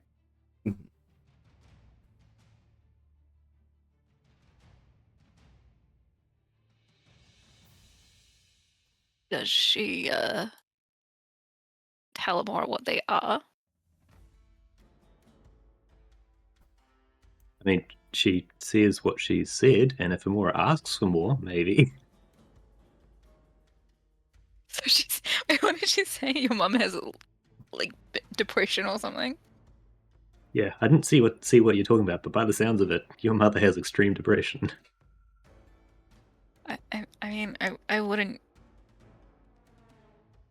be surprised, but what does that have to do with the creatures? They feed off of that stuff. That emotion feeders on bad emotions.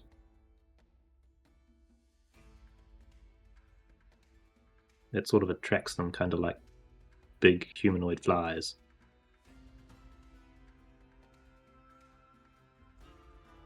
So she's in danger then? Not necessarily. I mean, she's probably not going to be... She's probably in danger of never feeling happy again, but these things, as far as I'm aware, these things kind of... they'll probably at least look after her, like, to keep her alive, to keep feeling bad. So they won't kill her? Probably not, although eventually I imagine she might try to.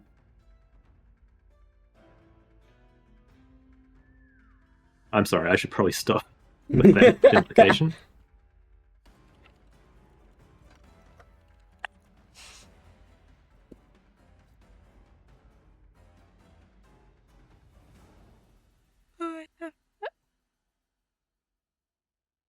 I can't leave her with them. I don't even know what to say. Okay, so what? We're gonna go get her?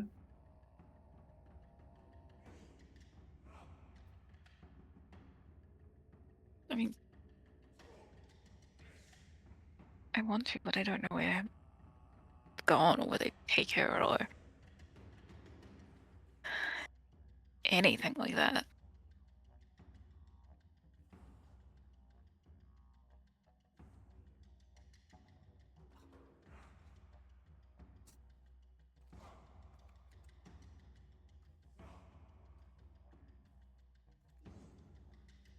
I might be able to help, but to be honest, I try and avoid these things typically, so I don't really know where they habitate. But I might be able to track them for you or something. I'm gonna ask Finch if he knows more. Cool. He seems We'll smart. try and find Finch. You guys go back He inside. seems Be anxious, like- but smart. What do you know about creatures that feed off bad emotion? Oh. Open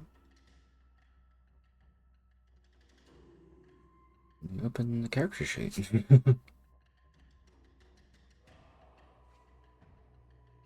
Oh, Those. Well, they're not great. Um, rune counters aren't, well, they're not nice. Did you see them across the gap? They normally live in the Courts of Shadow. Yeah, they have my mother. I'm not sure why your mother would be in the Feywild. It might have been just an... Because a hag had her. I can see why your mother's in the Feywild. I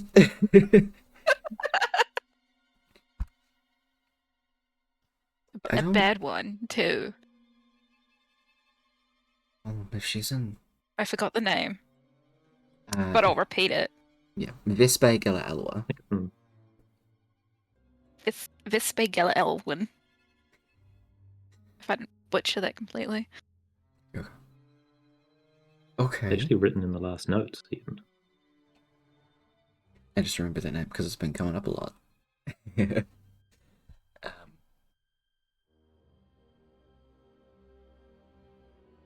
If she's with Vespe, then she shouldn't be in the Courts of Shadow. That might have been just a Feywild illusion, just to get you to go to the other side. The Courts of But Shadow she are like... reached out to me.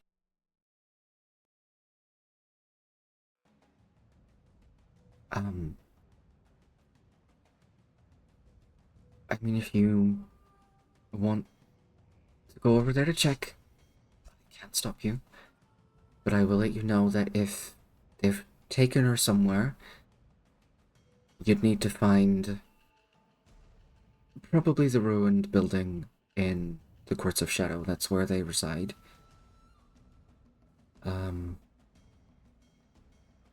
It's close by the base of the mountains closest to the water. Then she'll pull up a little thing. Where she's like, shivers. Just goes, ugh, at the thought of water in the Feywild. Yeah. This is with a mark, so just down here.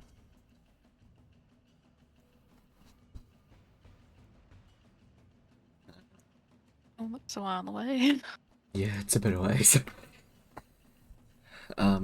So that's where you'd find them, and if they've gone back to their base, they're going to be a lot stronger. How many did you see? 3.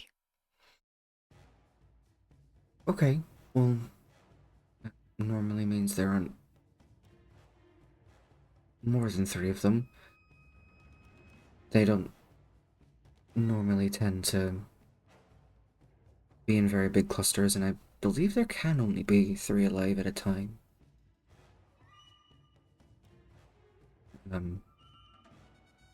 So that's where there'd be, at least. If you want to head over in that direction, that's up to you. Do they have weaknesses?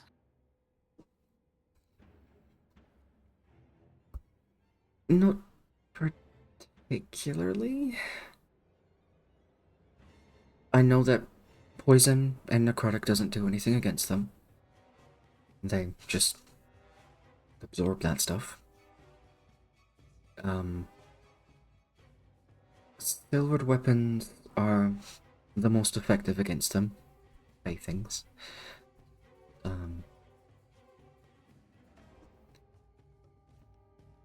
They, again, Fey creatures.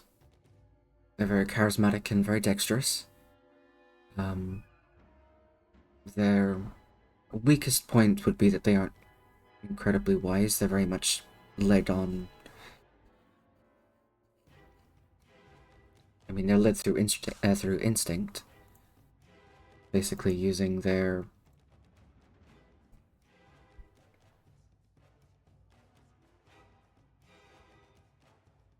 basically their senses through not seeing but feeling emotional auras.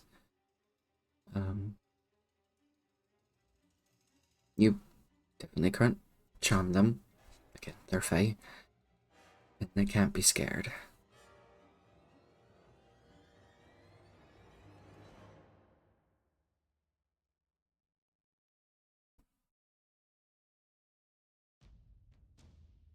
Thank you.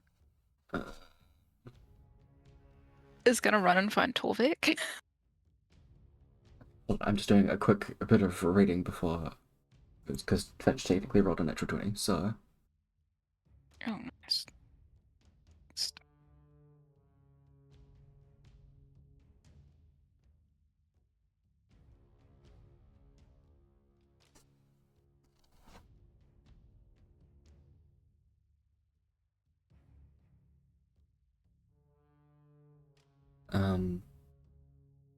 They can summon creatures,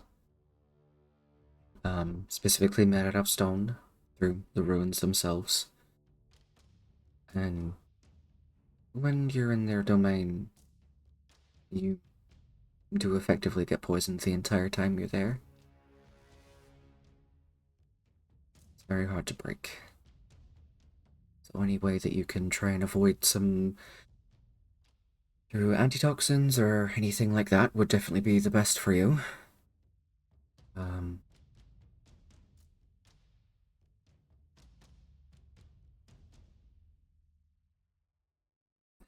if they very specifically lock onto you, each of them can only do that to one specific creature.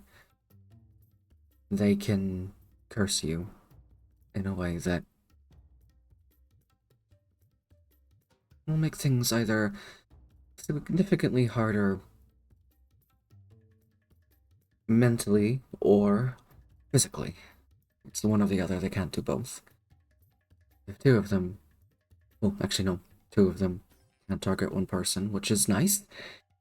So they're not going to screw over one person entirely. It's just whoever they deem. And that is really random.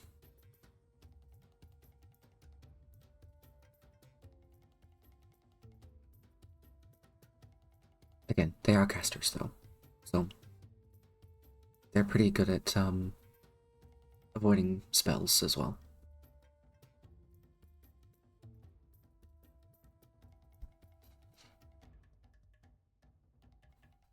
Okay, that's the information Fetch gives you. Just be like, thank you, and then run off. And you can find Tolv easy enough. He's very easy to find. He big. Wait, do we have Torv or Torvik with us, or both? You have both. I'm looking for Torvik. Cool. Slightly harder to find. He's small. But you do find him. It's better to with Torv you just like look and there's a mountain. With Torvik Yeah. you've got to follow the trail of confused faces back to the Yes. source. Yes. Do I?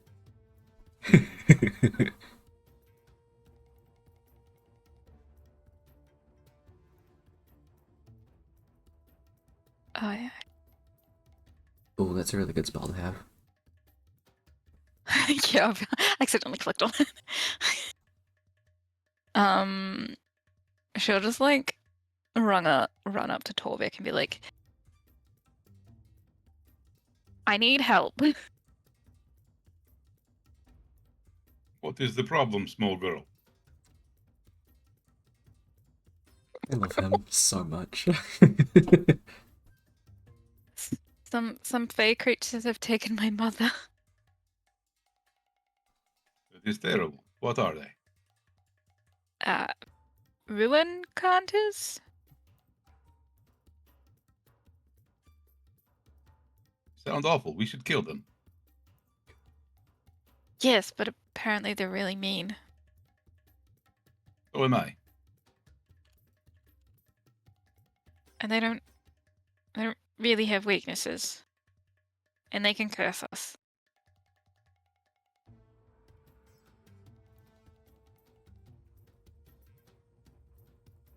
I find many things dislike it if you hit them in the face with an axe.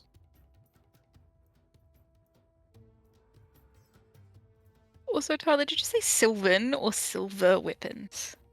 Silvered. So silver. Silvered. Apparently, silvered weapons work well. Oh, yes. Silver, spear. cold iron. They usually hate these things. So, if I wanted to go after them, would you come with me? Of course. They have your mother.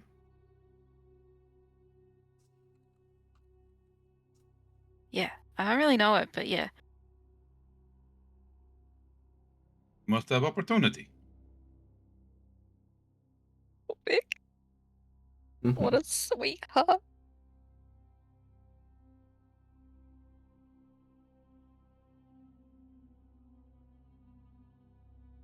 Oh, I don't know if I should go in the morning or if we should help these people. Bingo. I think it would be best for us to gather our resources, regain our strength,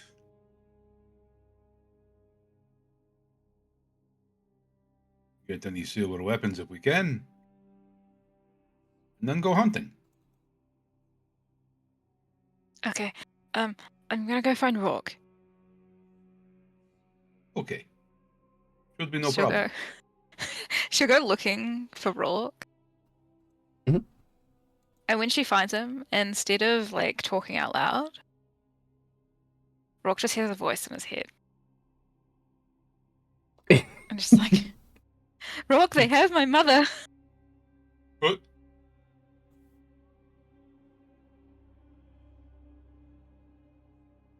Okay, it's a little weird.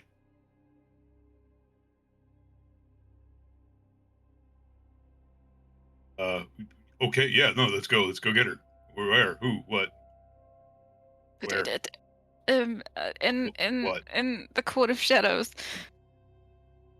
Okay. But Torvik said we should wait and gain our strength and get silvered weapons. Oh, yeah, no, like if we're gonna, yeah, like if that works against them.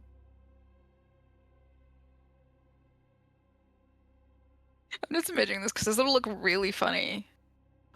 Because Amora's talking into Rourke's head and he's talking out loud. Yeah. Yep. I love it. So it looks like he's talking to himself. This is fun. But do we stay and help these people first, or do we go? Or I don't know. You said we'd help. I mean, we can stay and help. We can rest. I don't know, like, I don't know if somebody can, like, maybe the druids have, like, silvered weapons. I don't, like, so maybe we could get some from them. Otherwise, I guess we'd have to send somebody back to get silvered weapons back to the real world, and then they'd have to come back here with the weapons.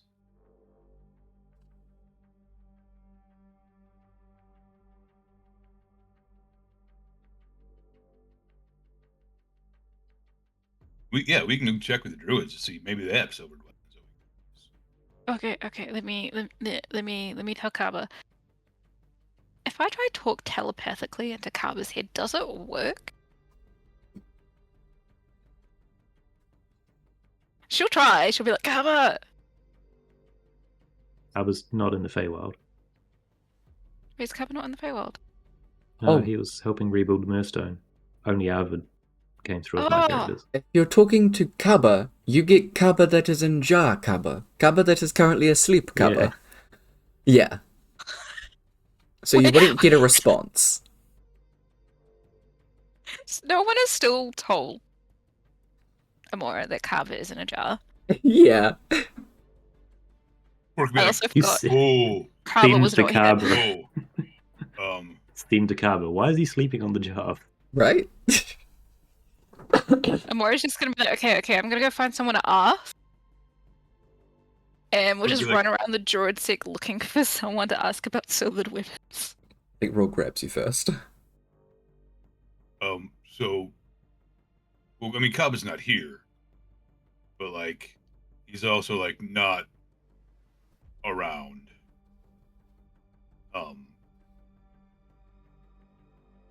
What? So like they were getting the river Styx out of his head, and that's like a whole like process. So, what we have instead of like kaba kaba is like kaba copies. So I got these bottles and I got these these balls, and like if the kaba that's awake gets killed, I like smash these together, and then a new kaba grows until like normal kaba is like got all the river out of his head. But where's actual Kappa? He's like in a Downstairs with that jar. curiosity guy. He's in a He's been settled. jar? Yeah. Like with wigs. He's like getting the river out.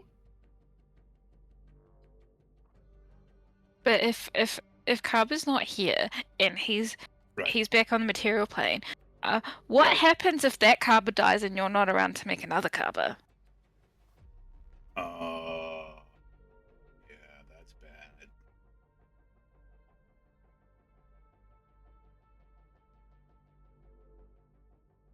Because then like that Kaba might like die. Just been like the longer amount of time, like I wait between when the copy dies and when we make the new one, like that could hurt him. Yeah.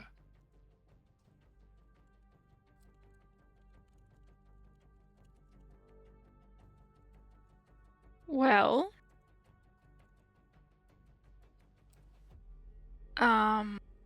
let's hope Kappa copy doesn't die?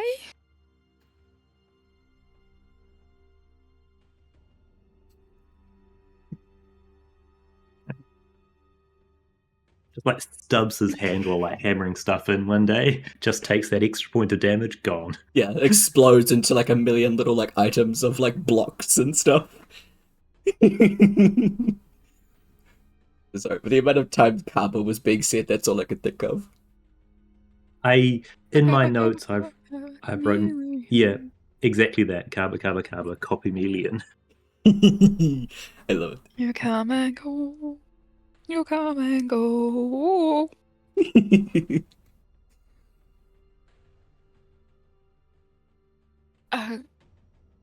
Okay. Wait, is that why he just into bits the other day? Yeah. Like the rocks and stuff. So, healing a Kaba copy doesn't work? No.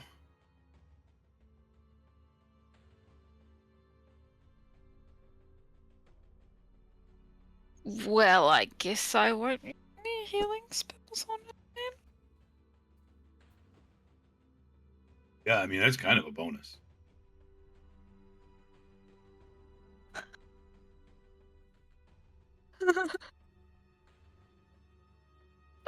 Okay. I'm gonna go and ask about silver weapons. Yeah. Okay. Just like walk off. Looking very confused. Other will like look up at Rourke, go like, I don't know what she's not understanding. You explained it fairly well. Okay, maybe not confused, more... Okay, maybe a mix of, like, confusion and concern.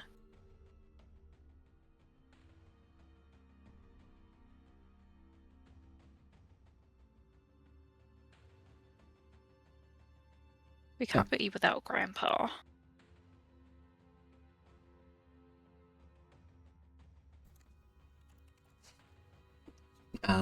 It's pretty easy to go and get some silver weapons from the Druid sect. They're like totally fine with it. They that's nice. definitely have some silver weapons because they live in the family. Yes. They can show you to like the armory that they have a bunch of weapons in.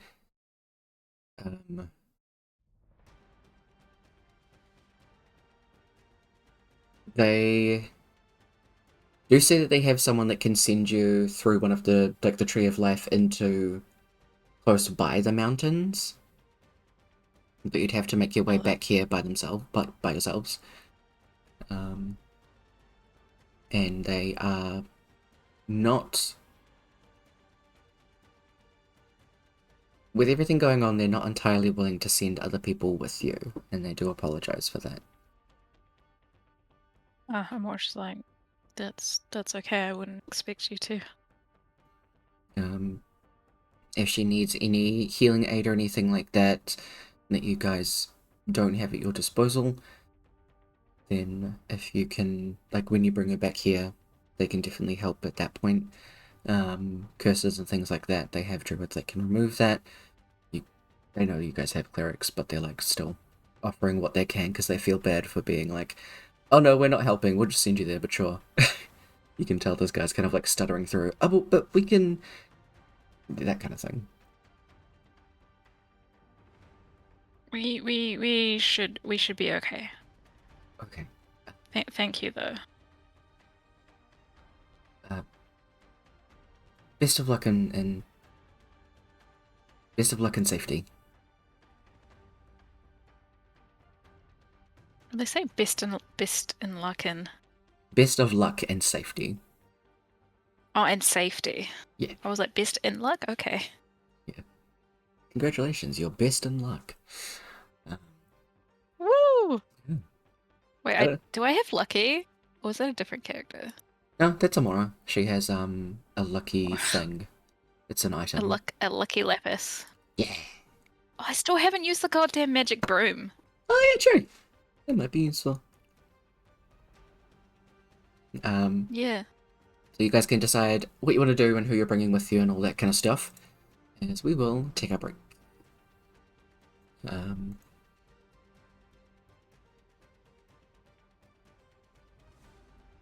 We'll come back at 1:45 the next hour. Yeah, we'll catch you guys back then. Have good. Okay.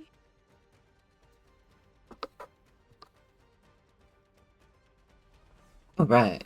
So, we will be back soon. We're just going to do our little break. But I do want to give a thank you to our flurry of raiders. Bini Vici Veri, 422, thank you. That one Kingpin, the real Redneck Gamer, and Prince Kali. Thank you guys so much for the raid. We appreciate you coming in. Thank you to the Full Wonders for the follow. Hi. Hope y'all had a good D&D time and are enjoying the stream. We will be back soon after a little bit of a break. So, would it be a carbon cabbie? I love that. Beautiful. But yeah, we'll be back soon. We'll grab some food and all that good stuff. I need to drink a lot of water because, my god. Throat. But yeah, be back soon. We'll keep the battle music going, I guess. Catch you back soon.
Oh crap, hi! We had another raid! Oh my god! This is the night of raids! Lunar Eclipse, thank you so much! How's it going? I hope you had a great stream.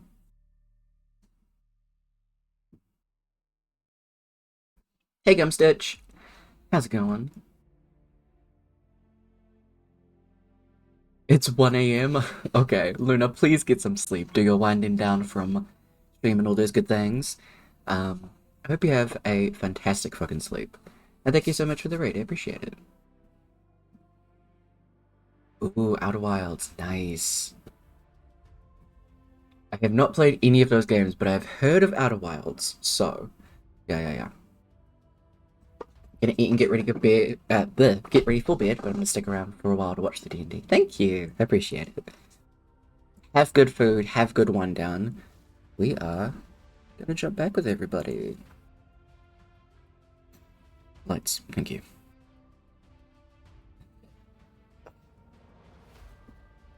Welcome back, everybody.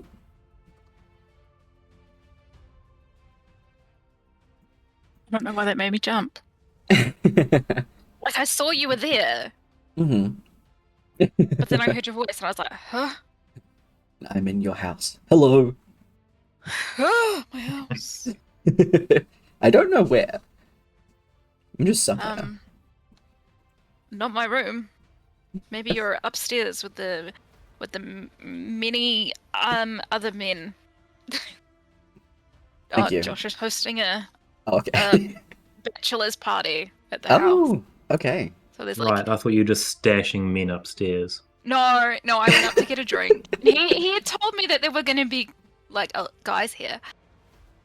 There's got to be over 10 of them up there. Jesus, that's so many dudes. I'm like, I don't have that many friends. There's so many peeps. My God. Mm-hmm. Let's be real. I wouldn't be there for the people. I'd be there because there are 2 dogs there. They're fluffy and cute. Yes, Asha. Yeah. Asha and Link. Adorable. Just don't get in the middle of their fight. I'm good. I'm good.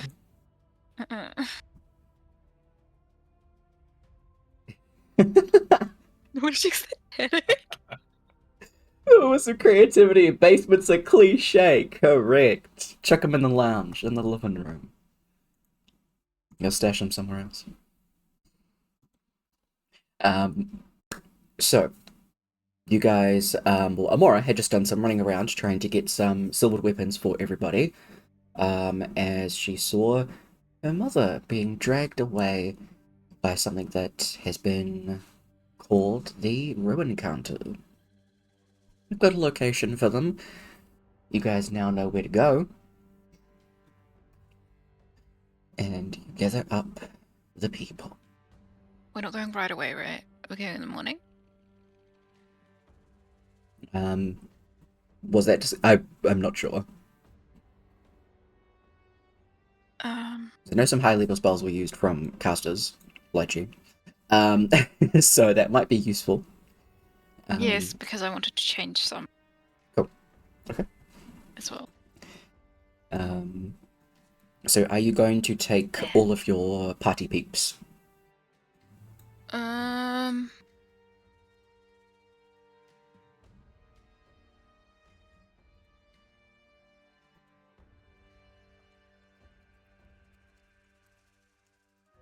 Maybe. Wait, no, because Leaf is a druid, not a cleric. Yeah.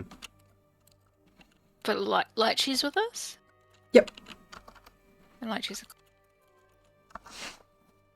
Do they have high level radiant spells? Definitely. That is we also could leave... what I was meant to do. We could leave Lychee with the sect so they could test. Thingy. Yeah. The tar thing. Do you want to do that? You've been told that these guys Do I? suck. Okay, no. We'll just take everybody. Especially in regards to poisons and curses.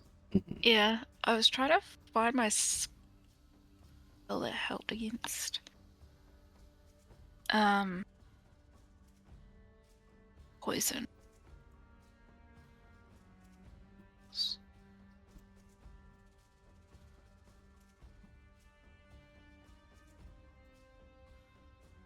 Before you guys leave,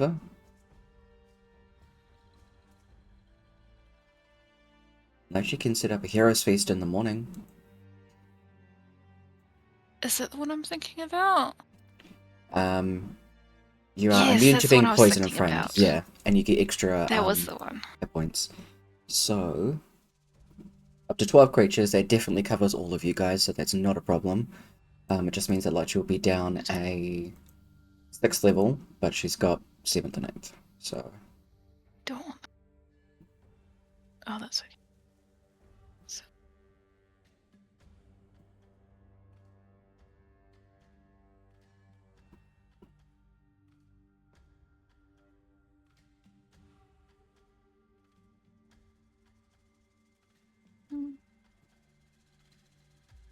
To do some quick rearranging. No, that's not gonna help.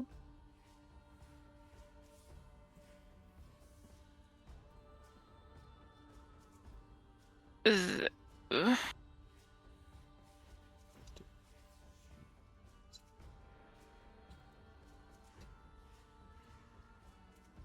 That's no help. Ece, I sent you a message in Discord. In sequence.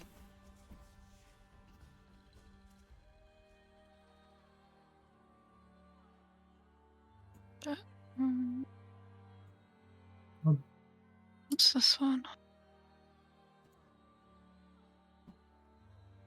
That's pretty big though, isn't it? If I remember correctly. Oh.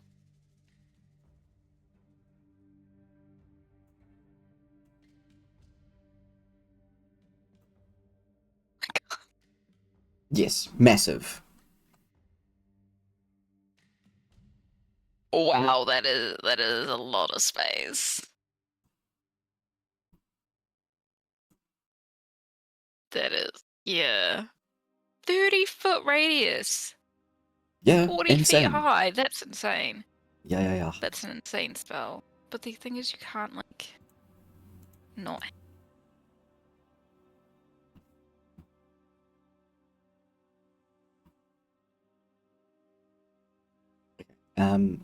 Quick question. To get back, Leaf can hold on to transport their plants, or they can take the heal spell, just as a backup healer.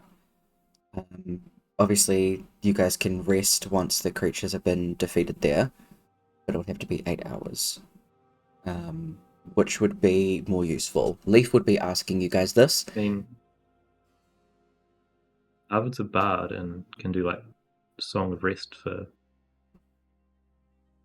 short rest recovery.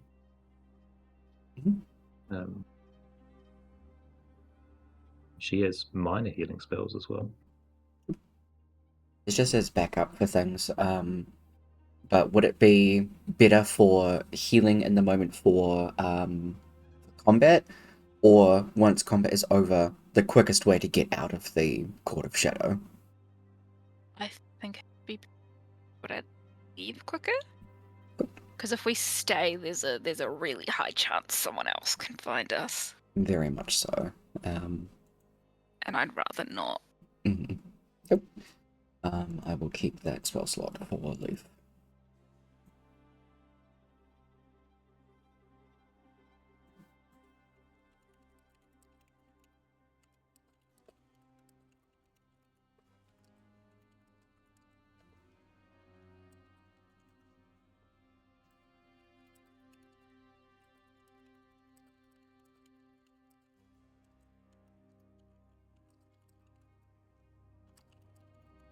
I assume Lychee has healing as well.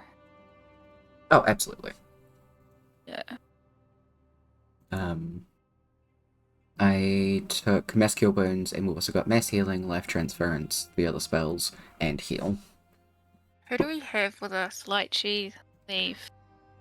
Lychee, Leaf, Torv, Cliff, Amora, Torvik, Arvid, and Rook. Okay. I'm going to cast Death Ward on Lychee, Leaf, and Rourke. Arvid always has her own death ward up anyway. Cool. It's mostly because another healer, the person who needs to get us home, and Rourke. Just really always Rourke.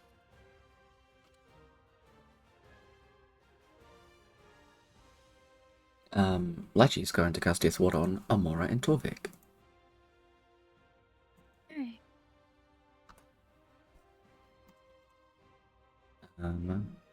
So take that spell down for Lychee. And roll 2d10.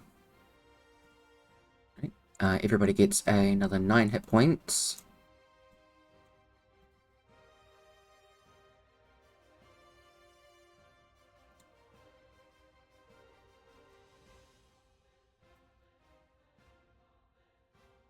This is the Hero's Feast, so it's actual hit point maximum. Yep, that's right. Is it?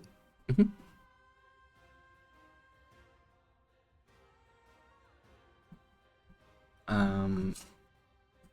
Brooke, would you be okay with running another character? Yeah. Probably Leaf or Lychee. It's up to you. And I'll run the other two and monsters. Just because y'all got quite a few people with you. Lychee. Awesome. So I've taken that spell slot off and added the... Wait, hold on. 27. There you go. Lychee. So... No, that's Silver's.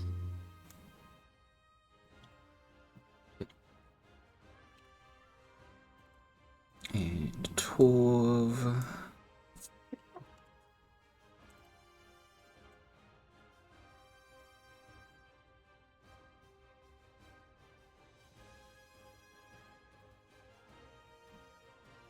And Kev, you've got Torvik and Rourke.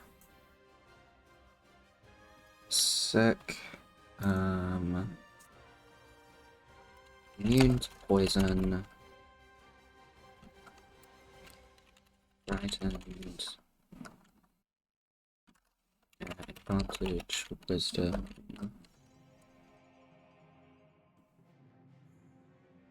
Saves. Anything else? I just need access to Lychees. Oh, thank you. Sorry. Doop.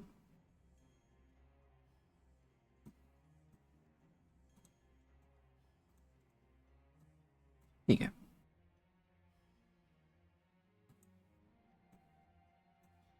Lychee. So I will chuck that up there, and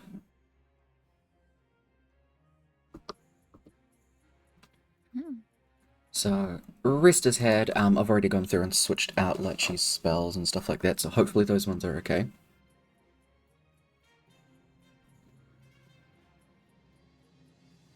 Put this somewhere that it's visible.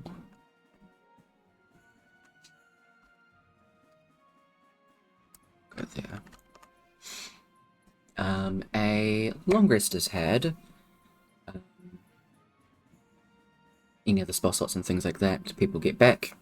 Spell swapping out, all of those good things. Is there anything that anybody wants to cast before they leave? The Hero Feast has had that morning.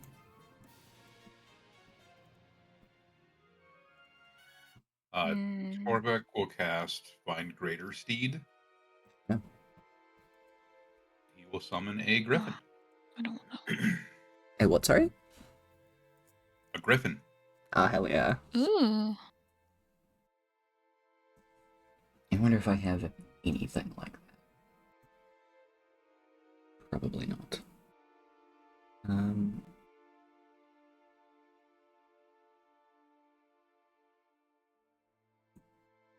Instead, I'm gonna do this.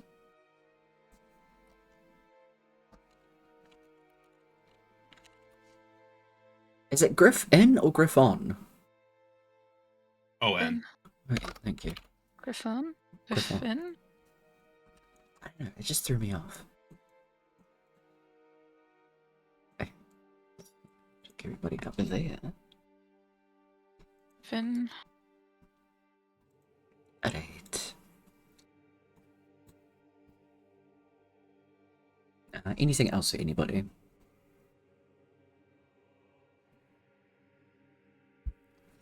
It's literally spelled 3 different ways. I hate that. There's also GRYPHON. Oh, can you take 2 4th level spell slots off for Lychee? Because she cast Death Orb.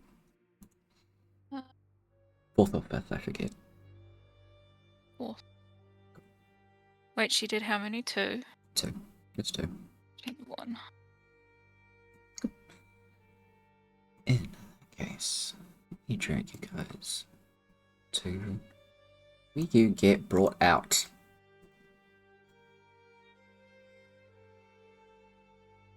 Actually, there's a way better spot over there for this text. I'm gonna leave it there. Oh. And I assume that Arvid grabbed a silver dagger from the druid armory? Yes, 'Cause absolutely. otherwise she's doing all the damage she's doing will just get absorbed. Absolutely. If there are any silvered weapons that you would want to take for your person, absolutely fucking go for it. Does it do anything different if it's silvered? It just means it more. doesn't get reduced if we're going to get hit. Can I take a silver sickle? Yeah, absolutely. Hopefully you can move the Griffin token, Kev. Should be able to. Yep. Go.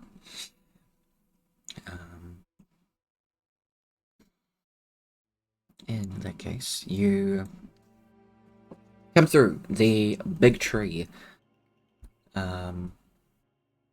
There is luckily a druid from the sect that directs you through the tree of life to get to here. Excuse me.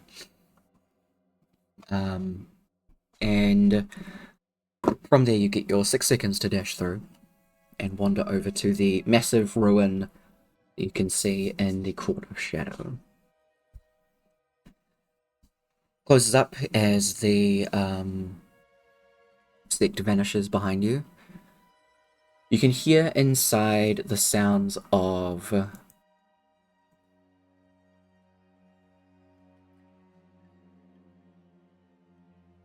it's like stone grinding as well as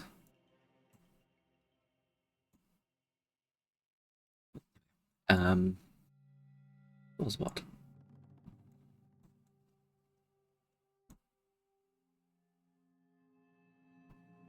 I'd say just like a low laughter that you can hear coming from inside.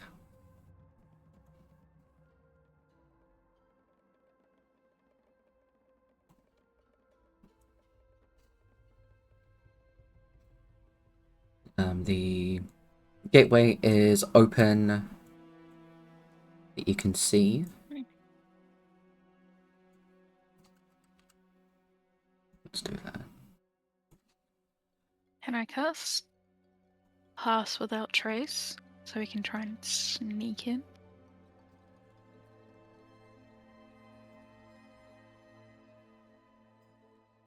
Arvid also has Death Ward up. Thank you. I will fix that.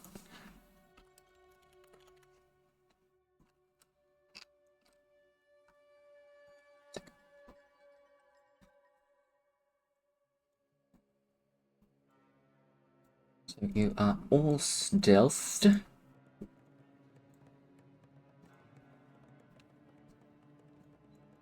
Can I get you all to roll a stealth check first? Stop beeping thing, shut up. Excuse me. Background beepage. Nice. I love that these are all +10 anyway. Oh, absolutely. Like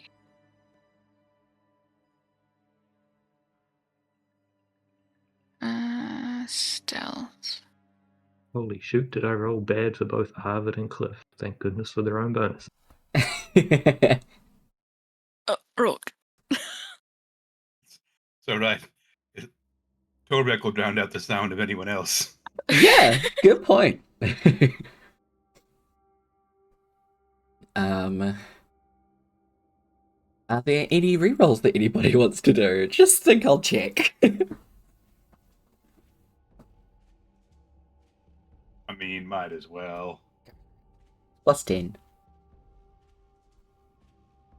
That's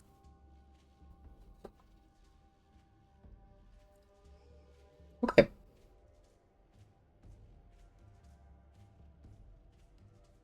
So 28, 30, 29, 28, 27, 24, 25, 31, and 18. Incredibly well. Let's see.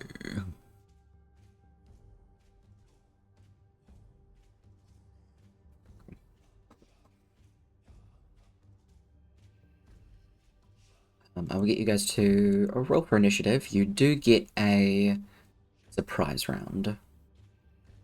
yours. So you guys Like can gee. all move in. I'd say everybody can start. Yeah. More.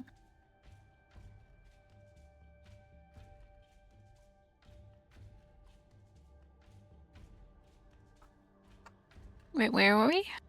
I'll just move you guys closer because you can all realistically start like over here.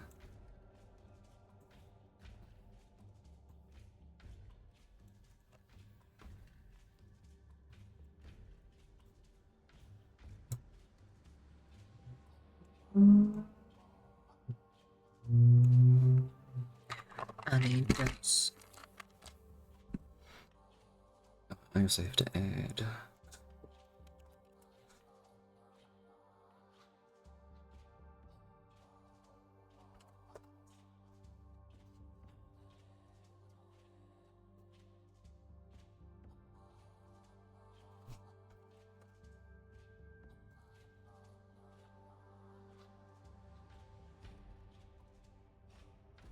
Leaf, where are you?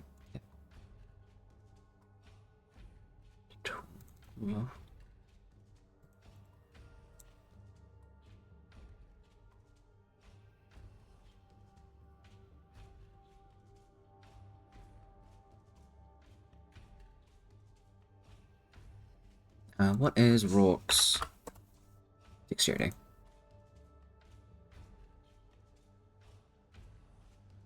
Uh, 16. Cool. So you go before Leaf. Everyone else is sorted. Cool. If Griffin gets anything on its turn, it can just go on Torv's turn. Torvek's turn, sorry. Yeah, if you wish. He would be mounted for now. Cool. So in that case, you don't have to worry about moving your token. It's just if you want the Griffin to be in any other position or anything like that for when you unmount. Yep. Cool. Awesome. So maybe a step closer. So from where you're positioned, you get your movement and everything like that, but you guys all go first. With that being said,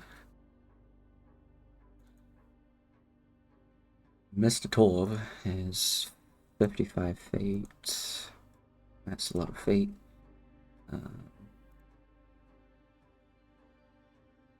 He's going to position himself there with a...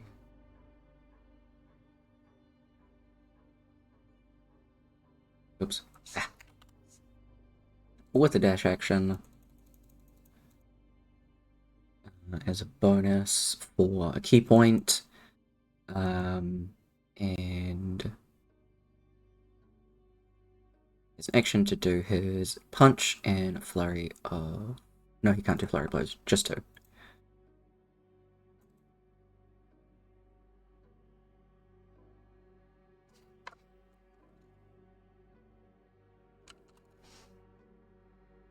God, I need a calculator.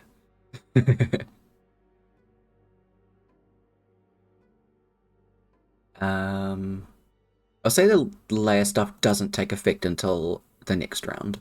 So, Arvid, you are up. I'm just doing math for stuff.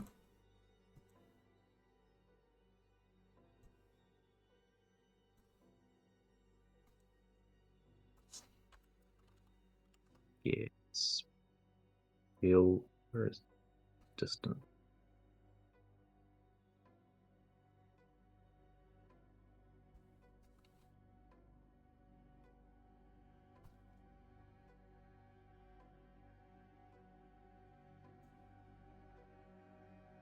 You shall sneak inside, stay next to the house ish. Mm-hmm. Where's my thing?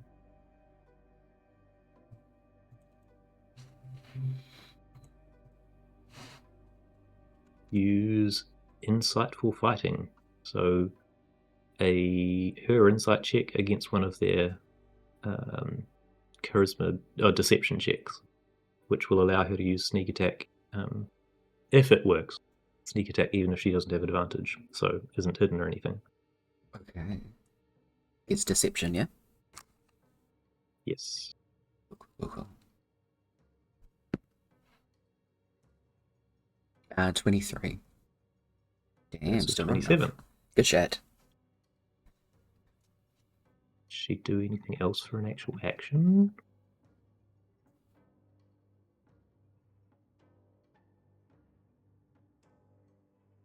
She will. Is that an action? Yes. 30 feet. Is she within? She's within. Oh, damn. Okay. She'll start calling them names with vicious mockery. Yeah. Wisdom saving throw on the nearest one, please. Cool. That is a 17. Just a fail. Hell yeah. Disadvantage on the next attack roll for the end of its next turn. Nice. And 2 damage. I'm pretty is it more than that because you're a higher level? It doesn't say that on the thing I've got. It's just D4 psychic damage and disadvantage on the next attack roll. And I'll look it up somewhere else. Typically it is the case for cantrips, so I was confused when seeing it, but... Yeah, it does increase. Why does mine not say anything about that?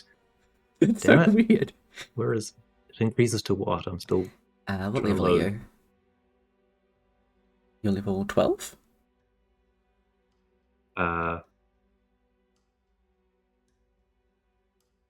Overall? Yeah, overall. 15? Okay, so it's 3d4. Okay, that was the first d4 then. Okay. So 7. 7 psychic. Cool. I don't know why it doesn't do that sometimes, it's just stupid. But yeah. Because it counts for your version. overall level. The version that I looked at as well says d6s, so there's so many different vicious mockeries. Cool, this is really helpful. Okay. Love that. That'll be it. There you don't get a turn, so it is Lychee's turn. How much fear movement does Lychee have? She has 25 because she's short. This is 30. Okay, just go what it says on the sheet. Unless it's vicious mockery. Then don't. Unless it's vicious mockery? Yeah. Why did she have vicious mockery? Let's talk about Ece's thing. Oh, yeah.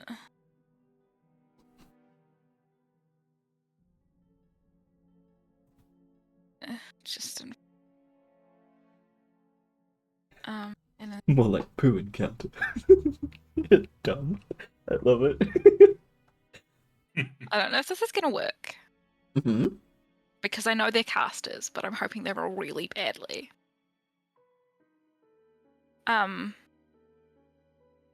Is it 3? Or is it 1? No, 3. Oh wait, how far away are they? Excuse me.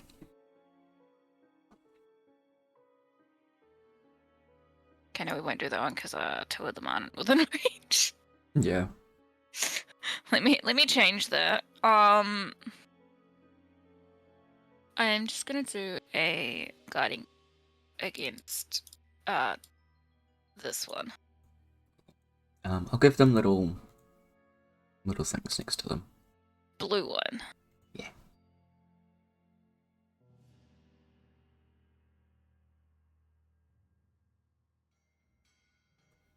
25 hit. 25 does hit. That at first. 16. Pretty good at first of all. Okay, yeah. I'm gonna put a red dot next to them. So next attack on that one has advantage. That is their turn. Well, Rock, it is your turn. Look at Leaf's shit. Rourke is going to run out and just run straight at the one with the blue dot. Yeah. He's like 20 feet away, go into a rage, and just like jump. Hell yeah. So he gets like an extra 15 feet going into rage. Nice. And then he's going to attack twice. Let's fucking go.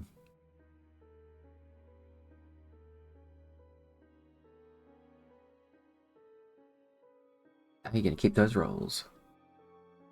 Yeah. They both miss.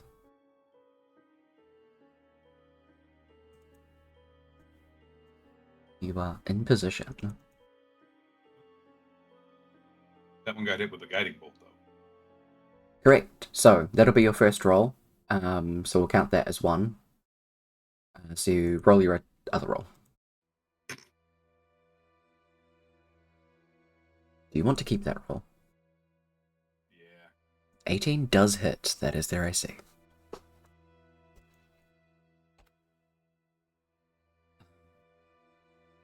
$24. Yes, I remember that this is not the right music. And let's do that. Well, is that all for Rock's turn? Yes.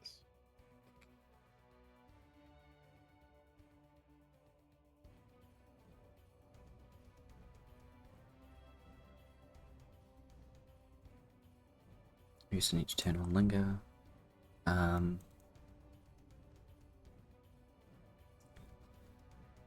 Smith is going to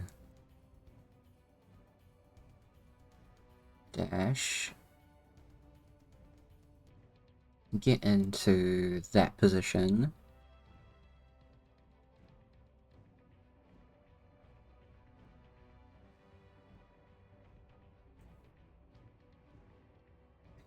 And you're just going to chuck a...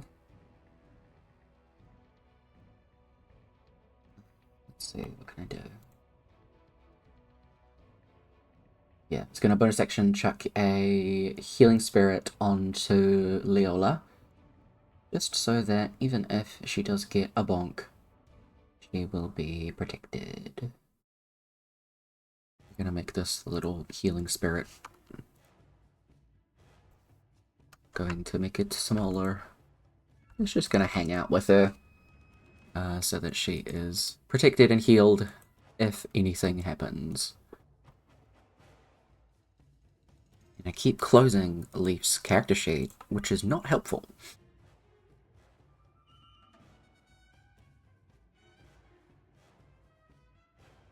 I'm just going to chuck that in there. Is concentration. I did it again. That's all for Leaf's turn. Amora. I know what I'm gonna do. Is that where I'm there? How did I do? I hit it. So did I do it? I'm trying to like. Oh yeah, no, that. Okay, I'm gonna go. Fuck. He was there.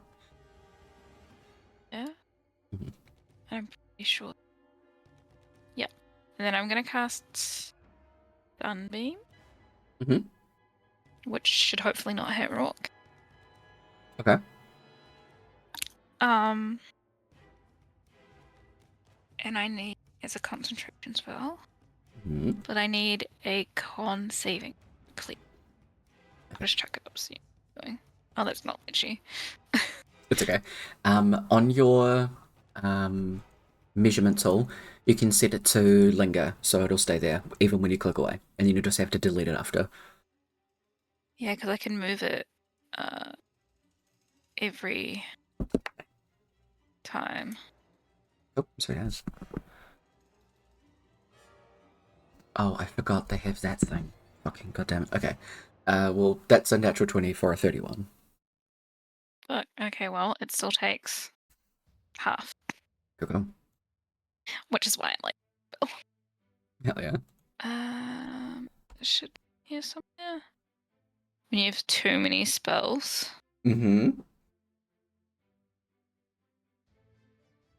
That's whatever half of that is. Fucking threes. 18. And now my hand shines. Shimmer. Shimmer. Does it stay there?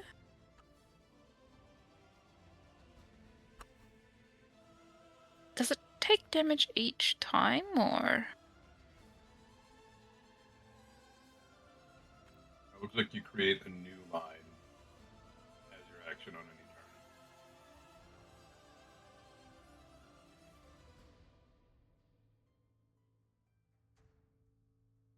turn. Does it do damage each time?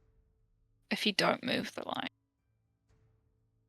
You just create a new one on your turn. So that would take up another spell slot, correct? No, it stays active. Concentration up to a minute.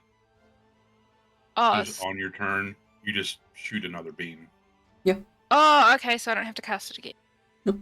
You're good. Okay, it's cool. not. It shouldn't be called Sunbeam. It's Sun Gatling Gun. Yeah, very much so. Sun linger. Sun freaking laser beam. Absolutely. Sun stay there. Just gonna say this is it. It's constantly shooting. Pretend it's pink though.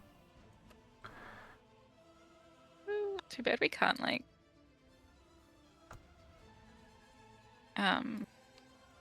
make it pink. Yeah, I'd have to like bring in a whole new one itself.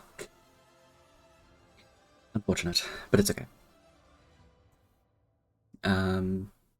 Is that all for Amora's turn? Yes. Well, Cliff, it is your turn. I would like to point out the whole thing. The beam actually disappears after you fire it because Cliff plans to move through that, and the way it's written, he won't actually get hit by it.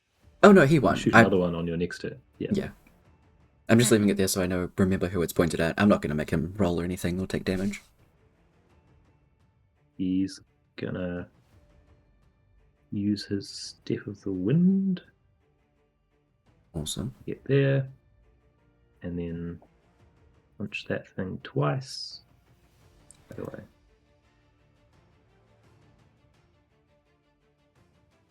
How am I supposed to delete that? If you click on 70, it'll come up with a little trash can. Oh, the end one. Okay. Yeah. It has to be the end one for some reason. So, 2 hits. Definitely. And one of them will be a stunning strike. So, con saving throw. Hell yeah. Okay, cool. So that's the main thing on that. 27.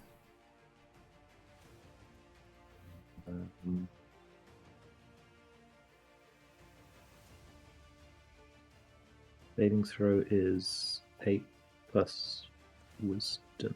12 plus 5. 19. Okay, way past. Do I not have that written on a sheet? Damn it. I know he might do, but it's not typically. We'll do that. So, Okay. So, yeah. so he does 55 points of damage with a bunch of punches. It is not stunned though. Is that all for Cliff? Good. Cool. Tovik. Is there a ceiling building? I mean, you Or can is go. it open? Oh, like there are ceilings. There are just like holes in a bunch of the ceilings and stuff like that. You can get up onto them easy enough up those steps there, and then can just land on them as well. I forgot you have a griffin immediately. Yeah, you can land on it. He will fly up on top of the ceiling. Just try to get to the nearest hole where he can figure out what he is. Your mic is coming in and out, so I missed the last part of that. He will try to just fly up on top and then get to the nearest hole where the group is. Cool. I'd say there's definitely some holes in the ceiling up here. Just for sake.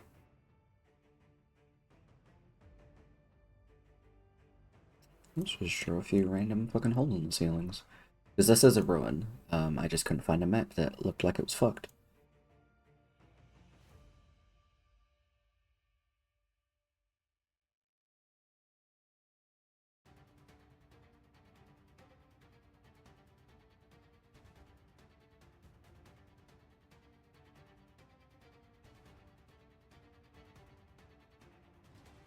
Cool. You definitely got your griffin with you.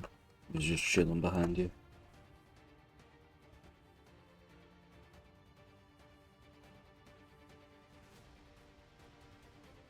How high up is it? I'd say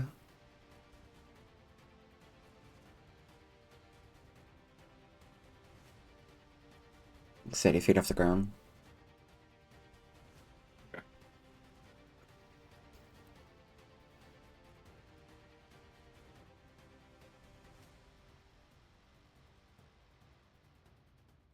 They can get over here.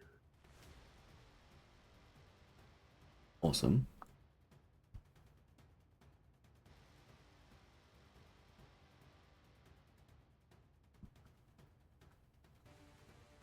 Is the hole big enough for him to go through? Absolutely. Oh, with the griffin.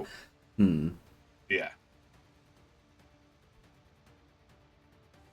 So I'd have to get the griffin to make a dexterity check. It just any griffin stats would be fine. Okay.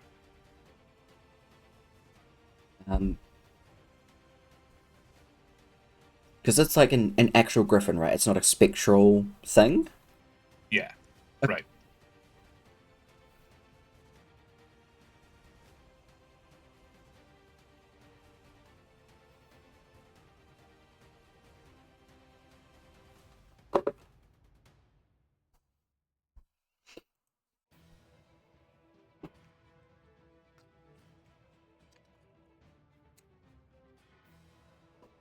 Remember to take your mates, people. I totally forgot.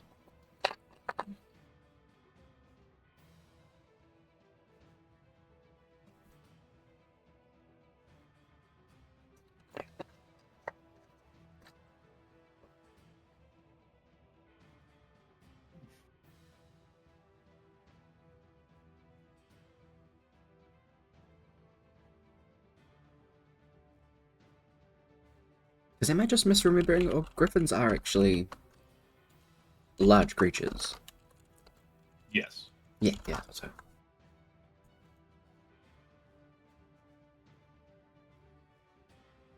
So it has a dexterity of 2, so just roll d20 plus 2.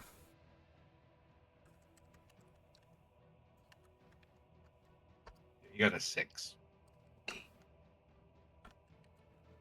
So just chuckling there. I don't know which one you found.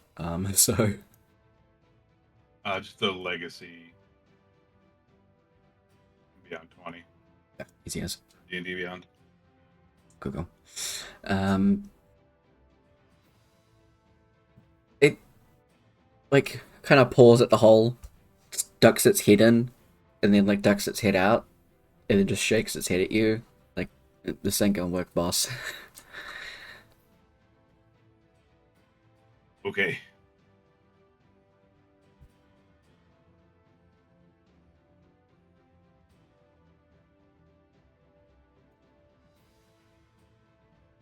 Find one that will.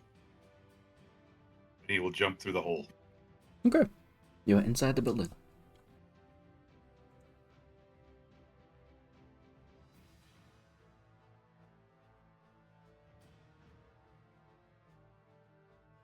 So that's only your like movement stuff. You've still got actions.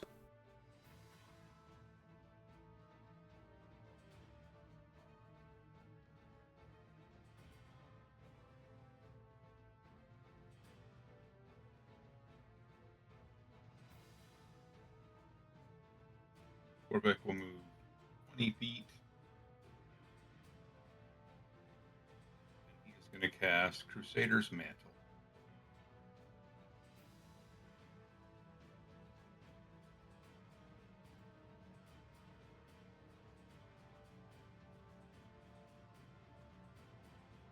Creatures deal an extra d4 radiant damage when they hit with a weapon attack. Oh yeah.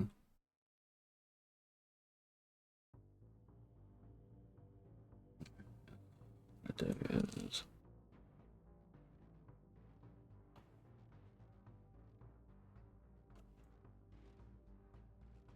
I wish I could make them like fainter, because that would be really fucking cool. But apparently I can't. Can I? Oh, that's big.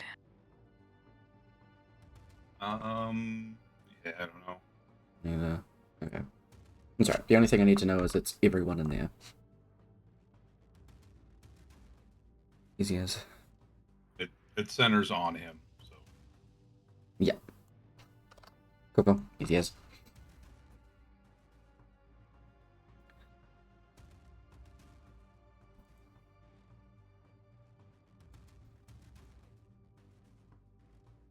For his turn. Alright, awesome. It is back to the top of the round where Torv is going to flurry of blows and try a stunning strike as well. That is 1, 2, 3, 4.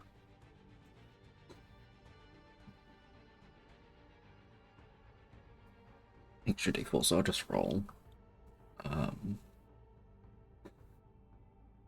3d4.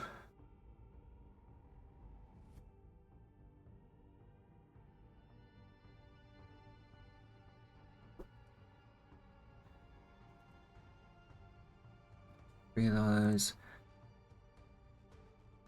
4 plus 8 plus 8. Rating is 16. 3 8 to 24. I nearly forgot. Are they? Yes, you got that right. Thank you. Your math is right. But I'm using a calculator already. Like, come on.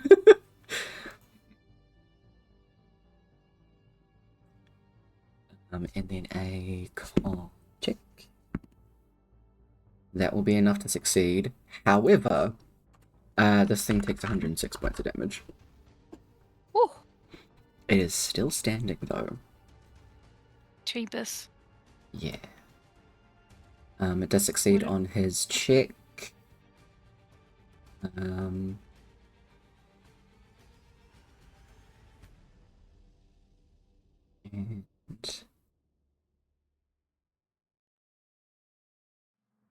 that will be all for Torv's turn.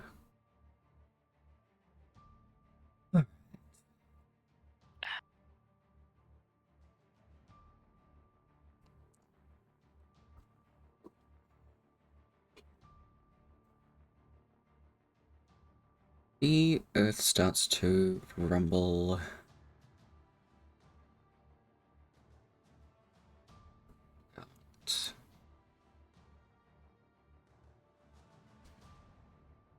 Uh, I'm just gonna go up there. I'm just gonna go here because it doesn't know better.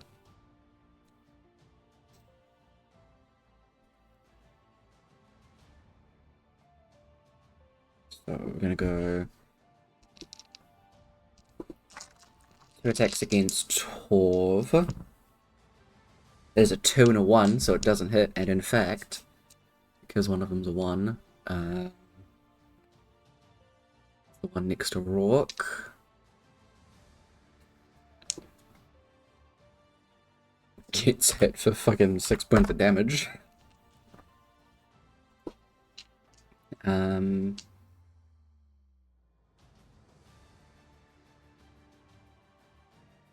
other side is going to go for Torvik. It's cocked, what the hell? 20 not natural and 13 for Torvik.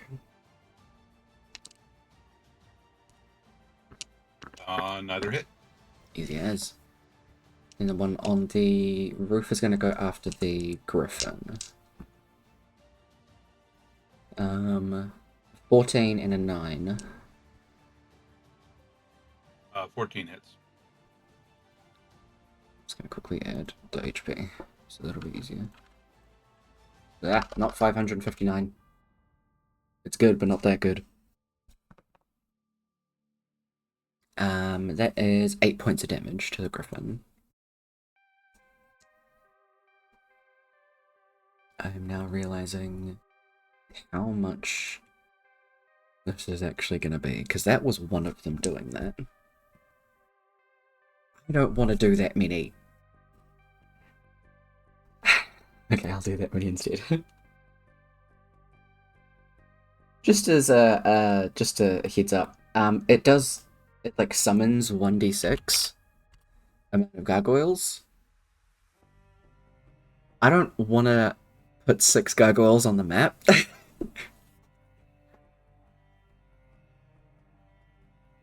well, you know, the great thing is that you're the one running this. So you can do whatever you like. I can do whatever I like. Instead, I'm going to do 2. Which is what I rolled the second time. Because they're just going to surround you. God damn.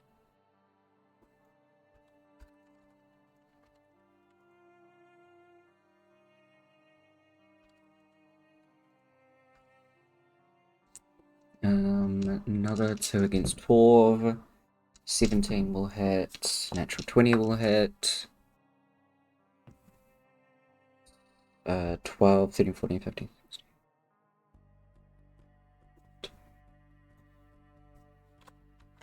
Wolf takes 18 points of damage. That one's going to go after Cliff and it has advantage. That's a 19 for Cliff for the first one. And then 15.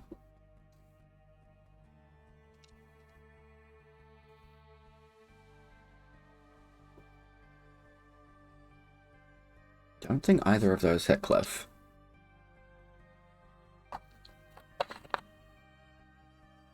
AC 21, assuming the sheet's correct. Yes, that definitely works. And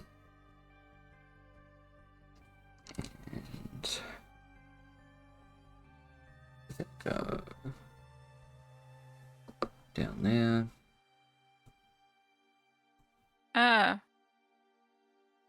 One more. Where's that gonna go? Go there.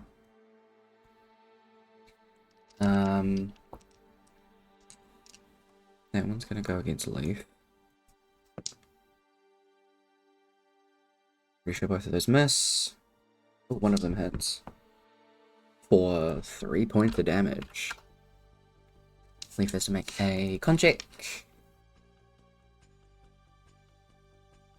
Easy enough to keep concentration against Amora. That's a 19 and a 20 not natural. They both hit. You take 14 points of damage.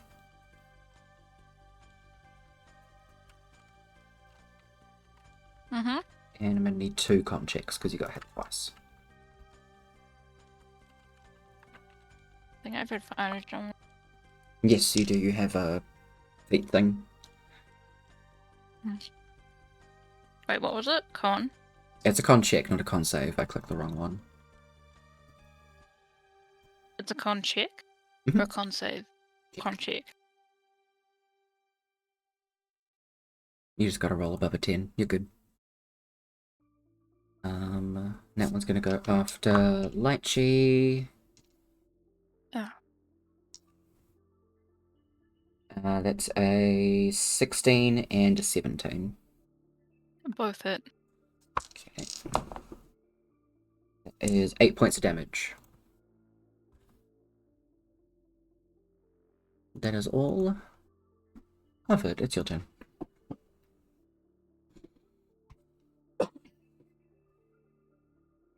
Arvid will attempt to be insightful against the gargoyle instead.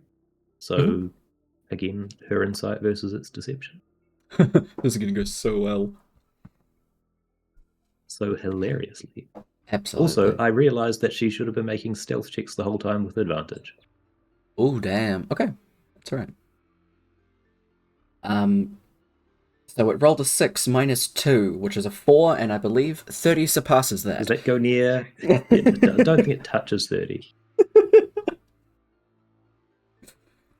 So you are all good on that.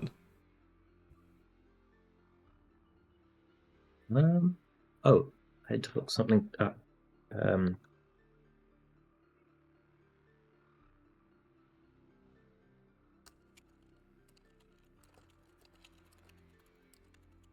Wait, it could help if I could spell properly.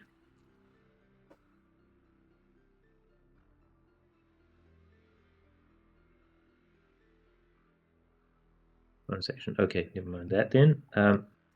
She will chip away, or attempt to chip away at the gargoyle with her You have shadow advantage. glass dagger. Hell, you have advantage. You're flanking.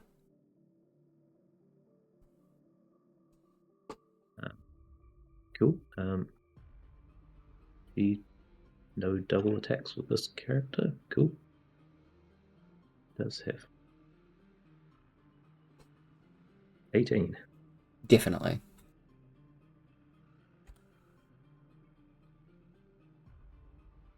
Thing. Cool. Easy as. 19. Good shot. Is that all for Arvid's turn? Yeah. Yep.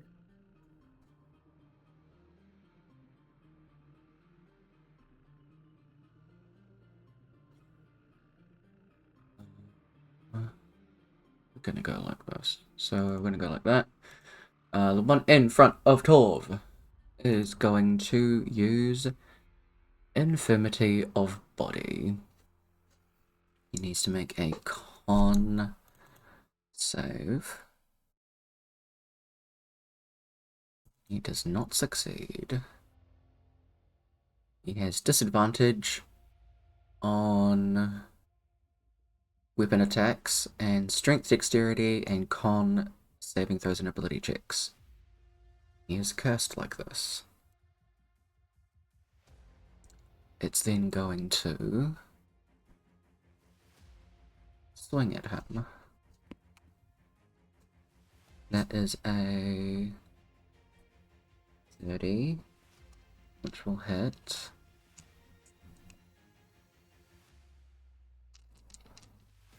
What's this dice? Give me it.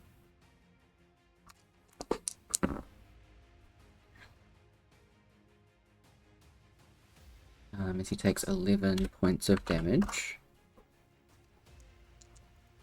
Brooke, can I get a con saving throw, please?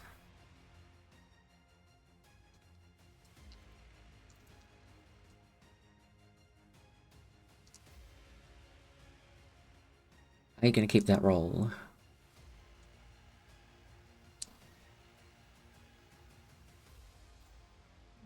No. Okay.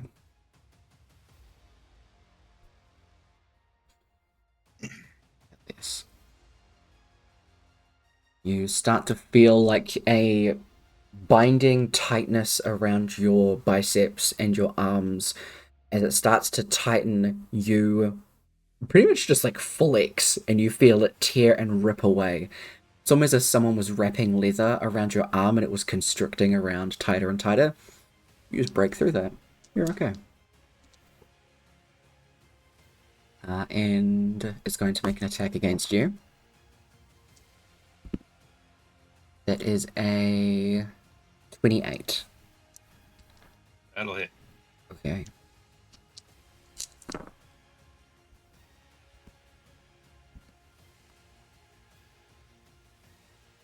This is bludgeoning, so 24 halved is 12 points of damage. Against Cliff, can I get a con saving throw, please?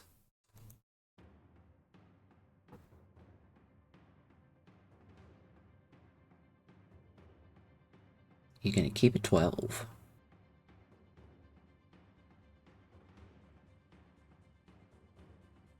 I'm going to check how much inspiration I have. In this case, no, I will not keep a 12. Fair enough. With a plus 10, my god. Dude! He's stuffed, that's it. Okay. You This- do get to add 1 because you're within 10 feet of Torbeck, but A Thanks, 14. Torbeck. 14 doesn't quite I make that appreciate better. the idea. Yeah. Cliff starts to feel that binding tightness around his body. I'll chuck a thing on screen for the boys. Okay.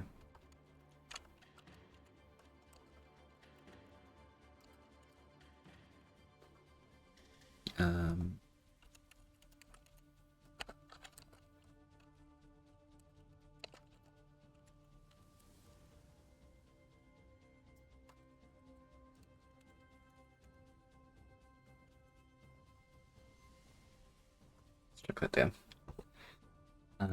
Cool. It's then going to try and attack Cliff with a...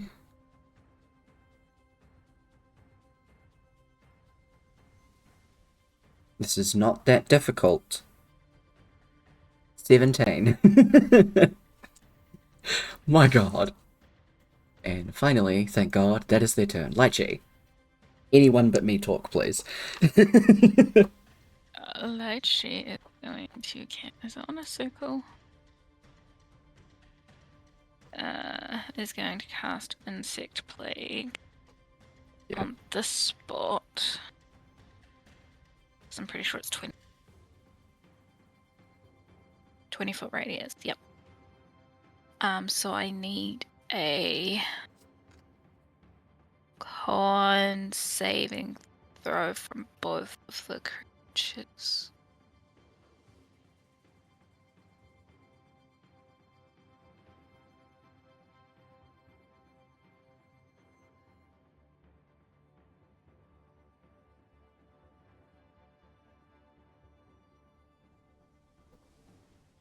Let's just go with that. Sure. Because I'm pretty sure that stays there, doesn't it? Yeah, it Cool. does. It's off on the side, so we can do that. It's so slightly too big. And chuck it to the back. Get out of here.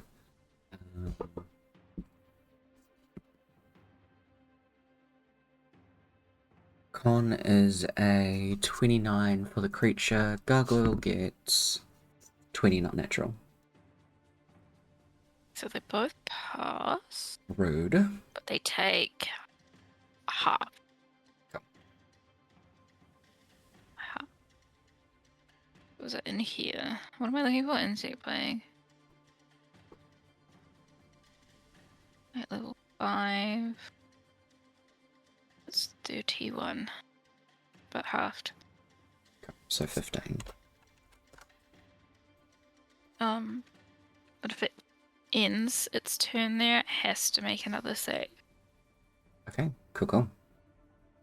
And like she is also concentrate. Awesome.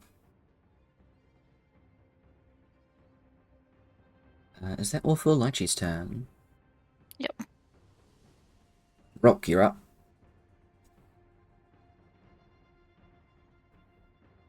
He will swing away at the one in front of him. Those both hit.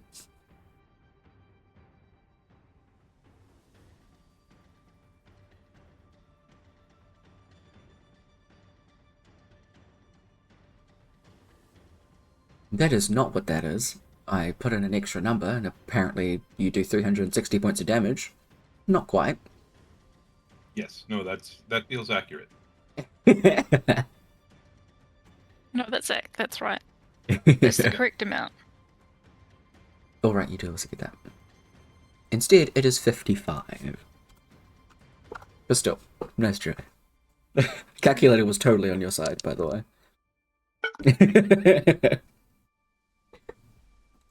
Is that Real all one, for Rock? calculator? I mean, right? Apparently this one is. Is that all for his turn? Yeah.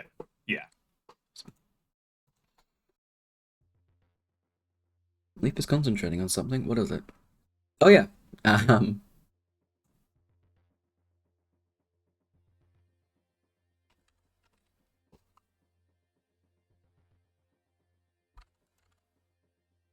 You need to do that because you guys do need to see that actually. Leaf. Leaf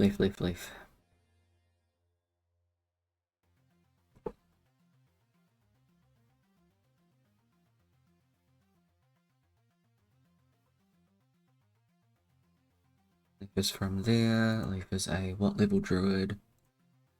12, so they can do. Oh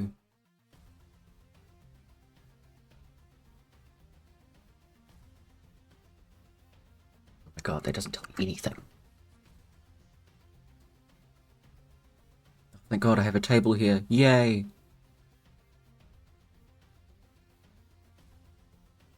Awesome.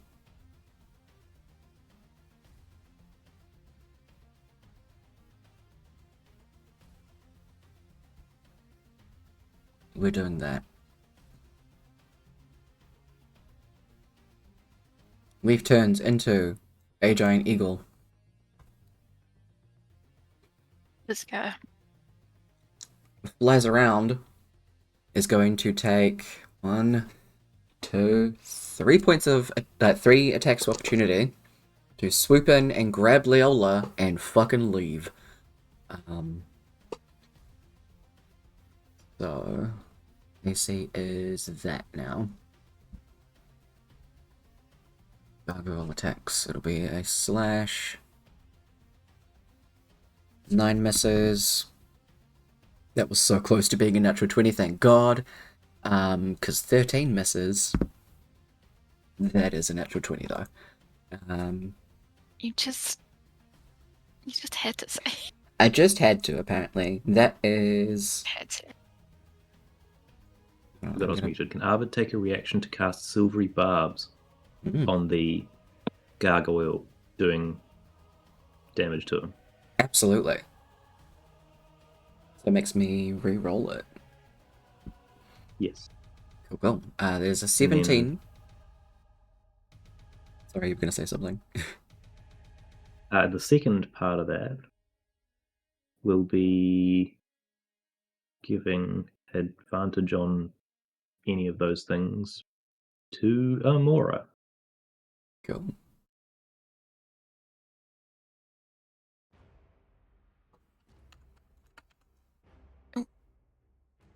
Hell yeah. So that makes it not a crit. It still does hit, but it only does 5 points of damage. Eagle form is pretty damn good.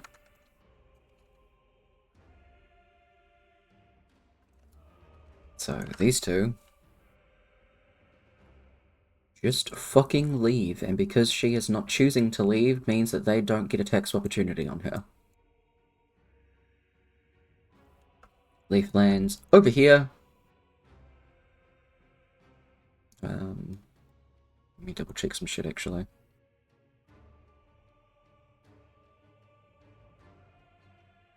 Cannot land over there, sorry, because movement speed is a thing. You're the DM, but you can't shoot that much. Is gonna put her up here instead. Because that is 60 fly speed. And it's just gonna hang up here to protect her. That is Leaf's turn. Hi, Odie. I'm alright, it's your turn. I'm pretty sure. Give me not a circle, thank you. I feel like if I move it that way a bit, it hits Cliff as well. I'm gonna do that. It does, yeah. Yeah, no. So we're just gonna keep the line where it is, so it's gonna hit the monster and the other monster. Because they're all monsters. They are. With the same sunbeam, so I just need con save.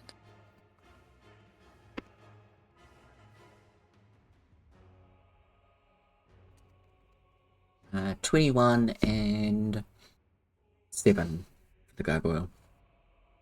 7 fails, the 21 meets. Okay, so it does beat it. But that also means that the gargoyle is blinded until my next turn. So I will roll damage for that. Which one is it again? It's 21. Sucked. 3 ones! Can I reroll that? Yeah, absolutely. So I have a version that was 3 ones. That's rude. Add that health back and you can try him. That's even worse! There's no ones though, they're just twos. How did you get worse? I'm sorry. So how rude of it. It's not your fault. I'm just being rude. I got 37 last time. God, right? But that's what I'm doing. So Pippo takes 9, and the gargoyle takes all of it. Yeah. Is that all for your the turn? gargoyle's blinded. Yep. Yeah, he's got a bleeding eye. It's Cliff's turn, and amongst all of the fucking chaos.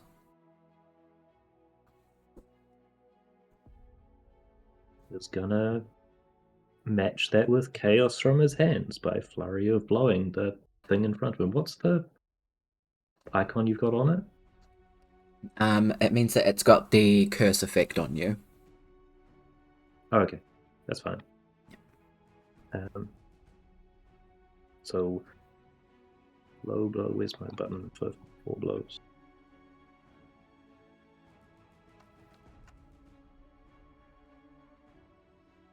So these are with disadvantage, so still really fucking good. Is it though? He's still flanking with Torvik. True, yes, so it evens out. Are you keeping the 1? You know what? I happen to have enough inspiration that I don't feel the need to accidentally hit someone else. Fair enough. Okay. They all hit. Fine shot. No. 2, 4, and at the same time, open hand technique, dex saving throw to try and knock it prone. Ooh. That is a 30. Damn. These Okay, that's bastards are fine. dexterous. The Fae, which is actually really impressive. What am I doing? Just calculator. It's actually not your fault, it's mine. I'm sorry. I shouldn't be getting mad at you.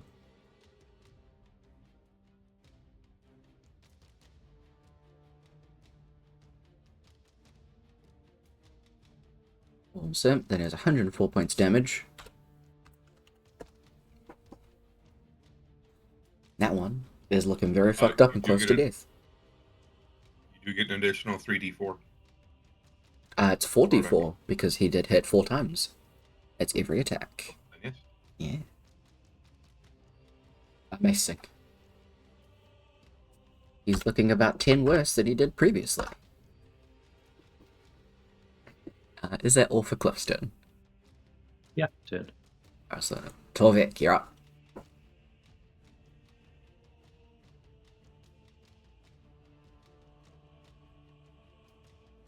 You just hear like a whistle come from Torvik. Mhm. Oi! Ugly.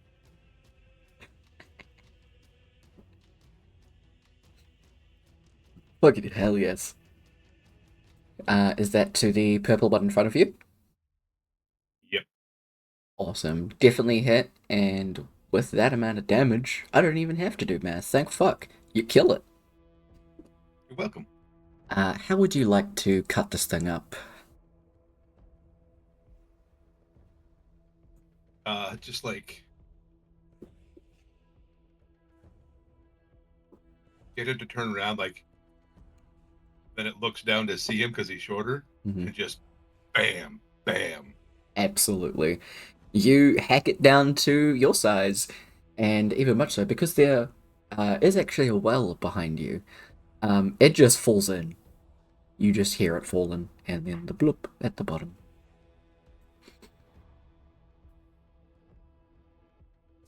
Because he fell off the map. Actually, I'm not going to delete it, I'm just going to do this instead.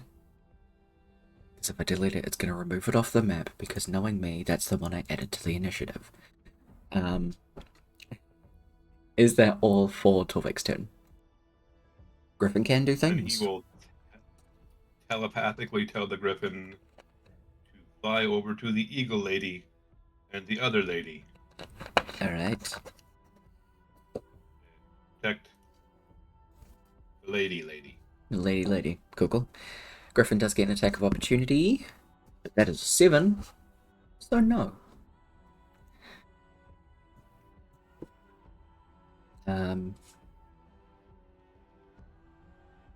Dwarf's gonna do...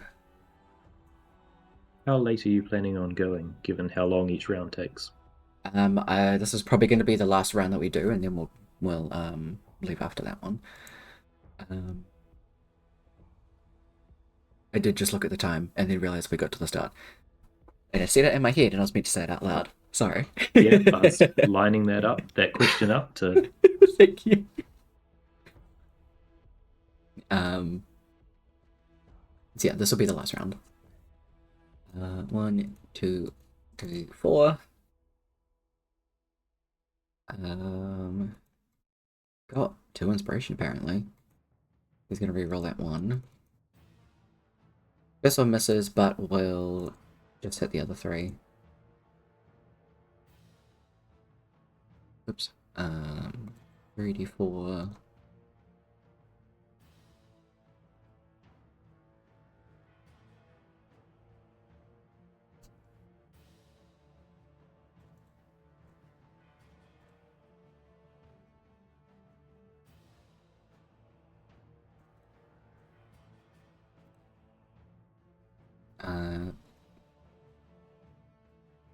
I just remember that he has disadvantage.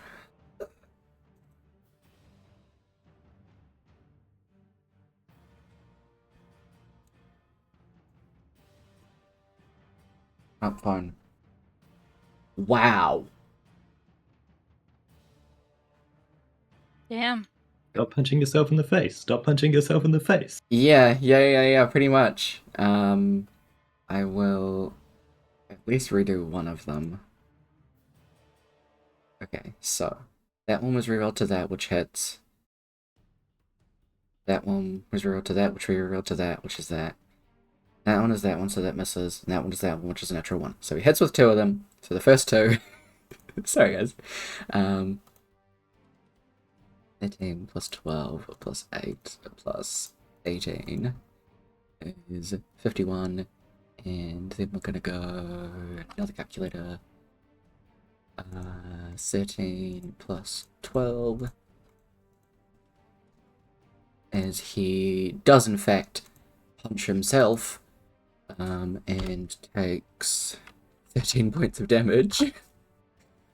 It hurts, but he does still in fact kill this one with the amount of damage that he does. He just punches it into this building, so it flies over that way and dies.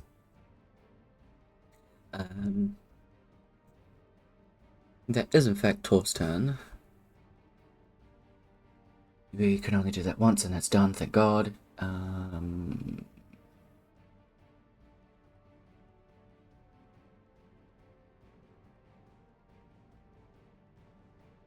Cool.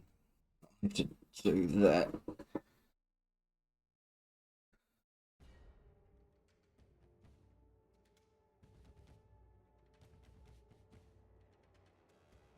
Oh, no.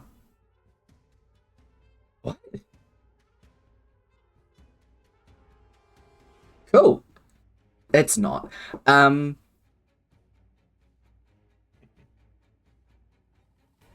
Brooke, can I get you to make a con save?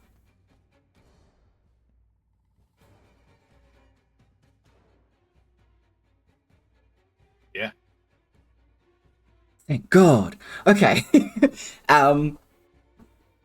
You start to feel the ground underneath you like rumble, and you kind of just stomp back at it as you start to feel something start to erupt up underneath your feet.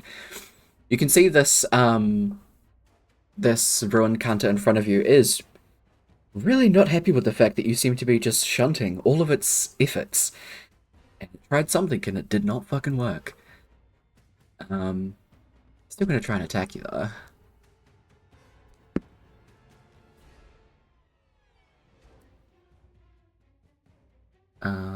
That is a 26.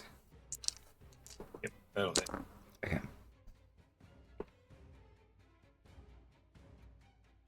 Is 24 half to 12 again? Wait. It's not actually its turn. Okay.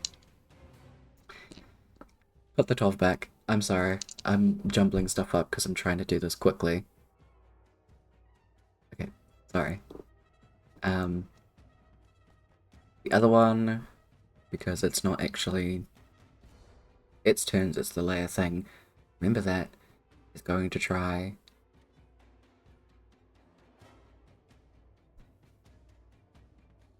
No, it only gets one attempt because there's only one left. Cool.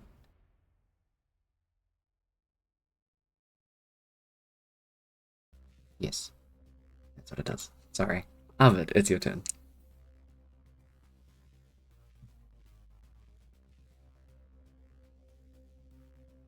Fuck. You're muted, sorry. Guess she'll keep whacking at this thing. The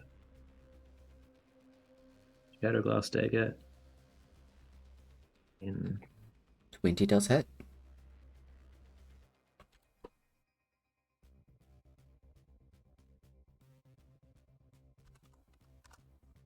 Nice. It is still standing, but barely.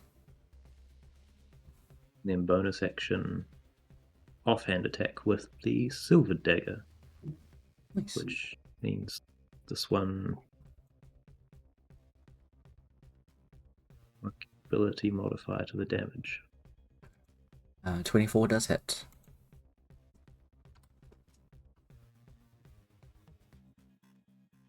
So that's just 3, not 7. Okay. Cool. Nice. There's only one of them. So...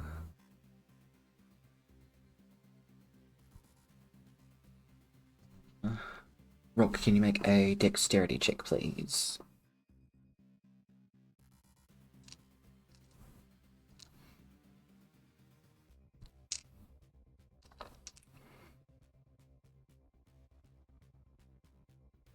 Where's the other one?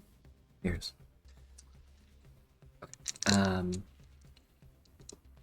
Are you going to keep that roll? You do have advantage because it's something you can see. Yeah. You can see I'm casting it, and it's a thing you can feel rumbling under your feet.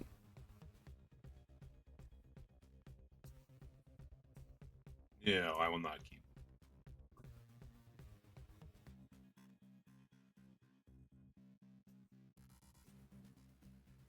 Okay. Better, but not quite. Yep.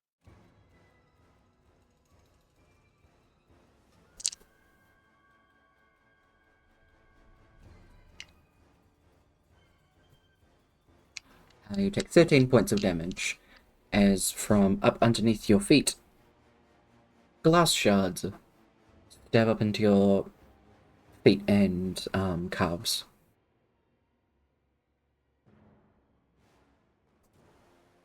Ow. Rude. There's only one of them, so that's it. Lychee.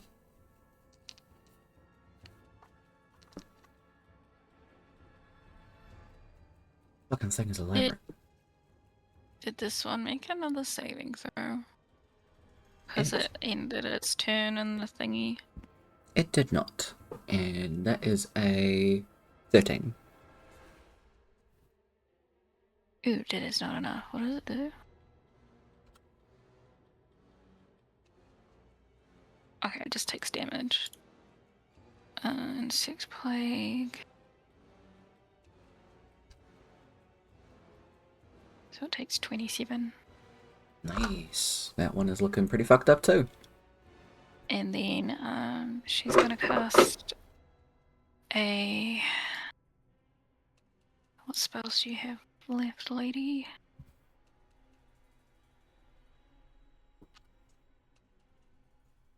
A 7th level guiding bolt at that one. Yeah. Guiding bolt. Does she have it on here? Oh yeah. You're gonna Does keep 16 hit? it. It does. It doesn't have a great AC. Okay, cool. The gargoyles don't anyway. 7th level. Nice. That 39. Hell yeah. That one in one blast is looking pretty fucked up. And Blast a whole chunk That of its attack face also off. would have had advantage, not that you needed it.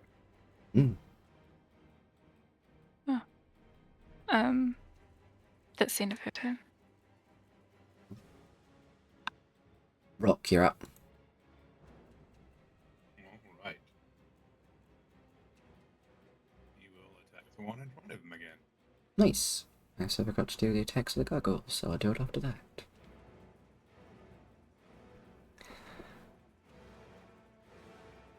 You keeping 17? Yeah, I'm out of inspiration. Okay. Wait. No, you Wait. don't Wait. have to.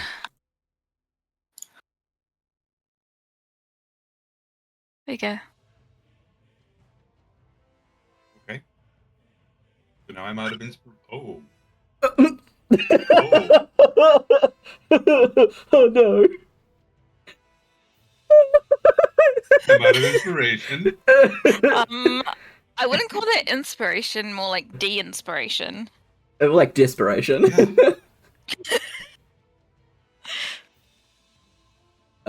Okay. Okay. Rook, be inspired. There we go. Okay, so I'm out of inspiration.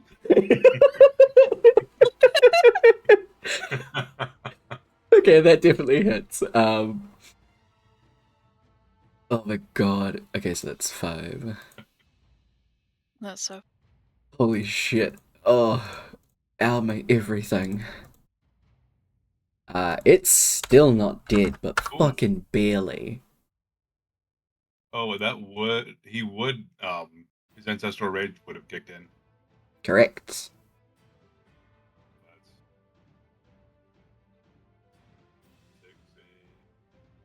2d6 and 2d6. Hell yeah. 16, 17. Roll another d12 because you have brutal critical. Oh yeah.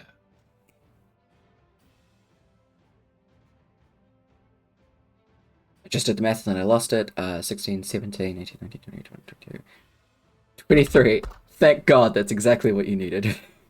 Well, it had 22 health left. You just bat this one into there as it disintegrates. Is that all for your turn?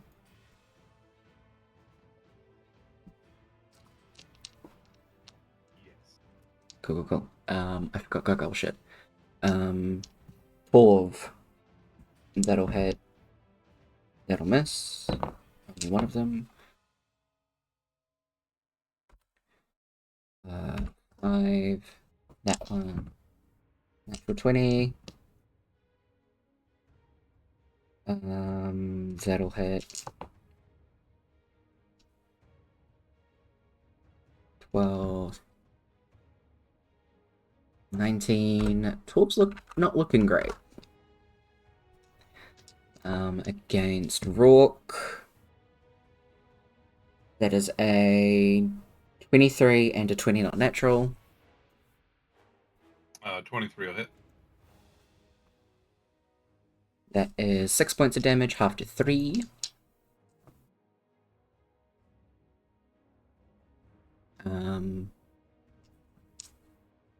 Sorry, that was this one. The blind one is going to try and attack Cliff. So it has disadvantage. It's flanking, so it's evened out to 1 roll. They both miss. That other one is going to try and hit Cliff as well. That has advantage. Normally, 22. And that'll miss. So Cliff takes 5 points of damage. 1 second. Mhm. Because of his thing, he's got Sanctuary up as well. So, any attack against him needs to pass a Wisdom saving throw first. Okay. Oh, definitely not. Oh, no, hang on. I just read the bottom end of it. It actually finished because he attacked things. Damn it. Okay. Never mind. He takes 5 damage. Okay. Against Amora, those definitely miss. Against Lychee, those definitely miss. And against Leaf, those definitely miss. Now, it is Leaf's turn. Leaf is going to retaliate with a beak and a talon. I don't know why it does it to the jam. That's okay. One of them hits, and it does 5 damage.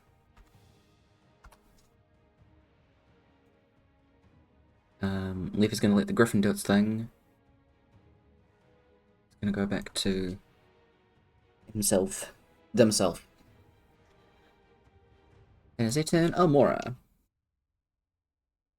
I am changing where this line goes. Okay. And it's gonna go up here, so it hopefully hits all 3 of those. But not 12. No, absolutely easy enough. Cool. So it's just I'm pretty sure it's a con roll. Where is it? Yep. Con saving. They all fail. Yes, let's go! Take all the damage! Please do. Yeah, that one is definitely dead and crumbles into dust, so does that one. That one doesn't, but it takes a fuck ton of damage that leaves it looking pretty hurt. Die by This pink isn't fire! This isn't what I typically understand for stone cooked meals to mean, but good anyway. Yeah. Very crumbly. Die by pink fire. Absolutely. Is there anything else that Amora would like to do? No. Inquire. Inquire. Let's go. In that case, it is Cliff's turn.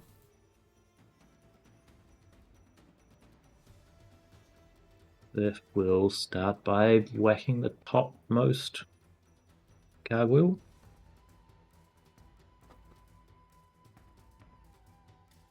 Is Cliff going to keep that one?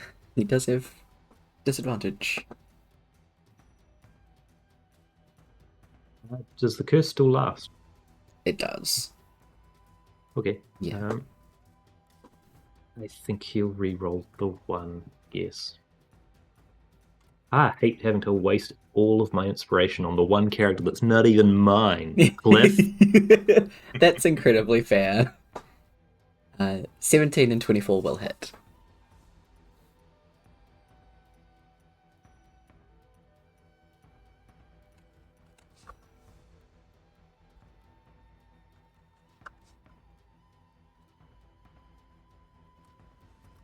Hey, that one crumbles into dust.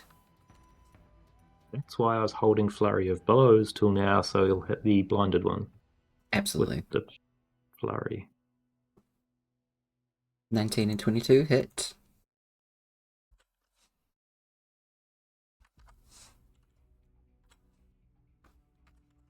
That one also disintegrates.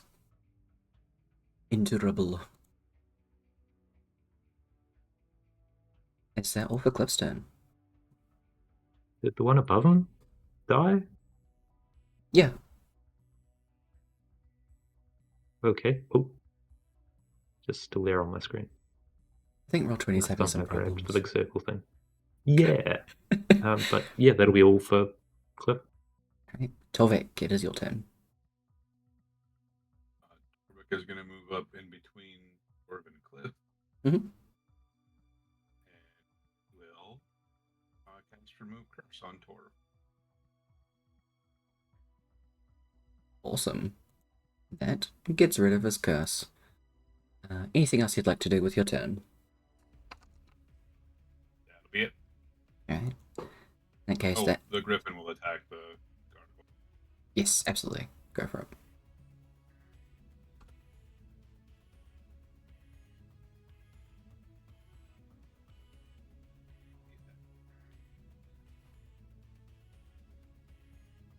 The beak attack will hit for 5.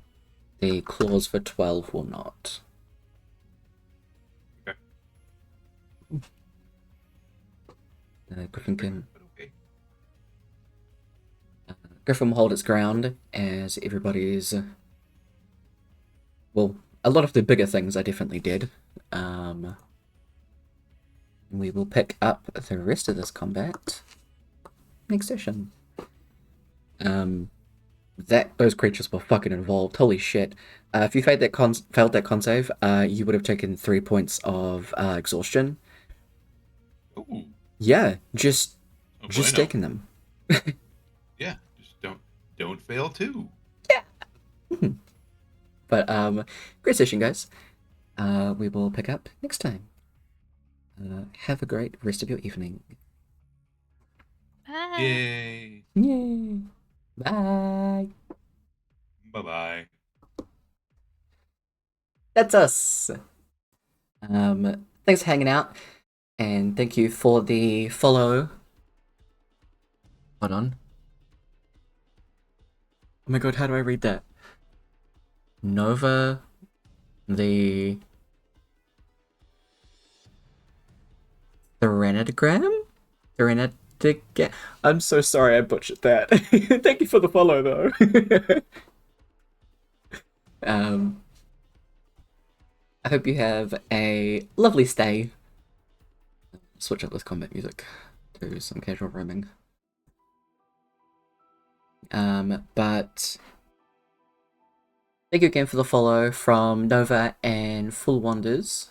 Appreciate it heaps. And thank you for the raids from Luna Eclipse, Prince Cali, The Real Redneck Gamer, The One Kingpin, and Vini Vidi Vici, and A Tiny Dungeon.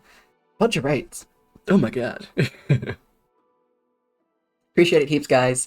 And I will catch y'all I think next week or the week after, either way, for more game things. We will jump back and finish out this combat and go from there. Either way, we will be doing streaming for games. We'll continue playing Deltarune on Wednesday, so keep an eye out for that. As well as I'm hoping to do a pop-up stream at some point for More Date Everything, because my god, I love that game. It's so good. But yeah, I'll catch y'all then. Take care of yourselves, take care of each other, and see you around. Bye!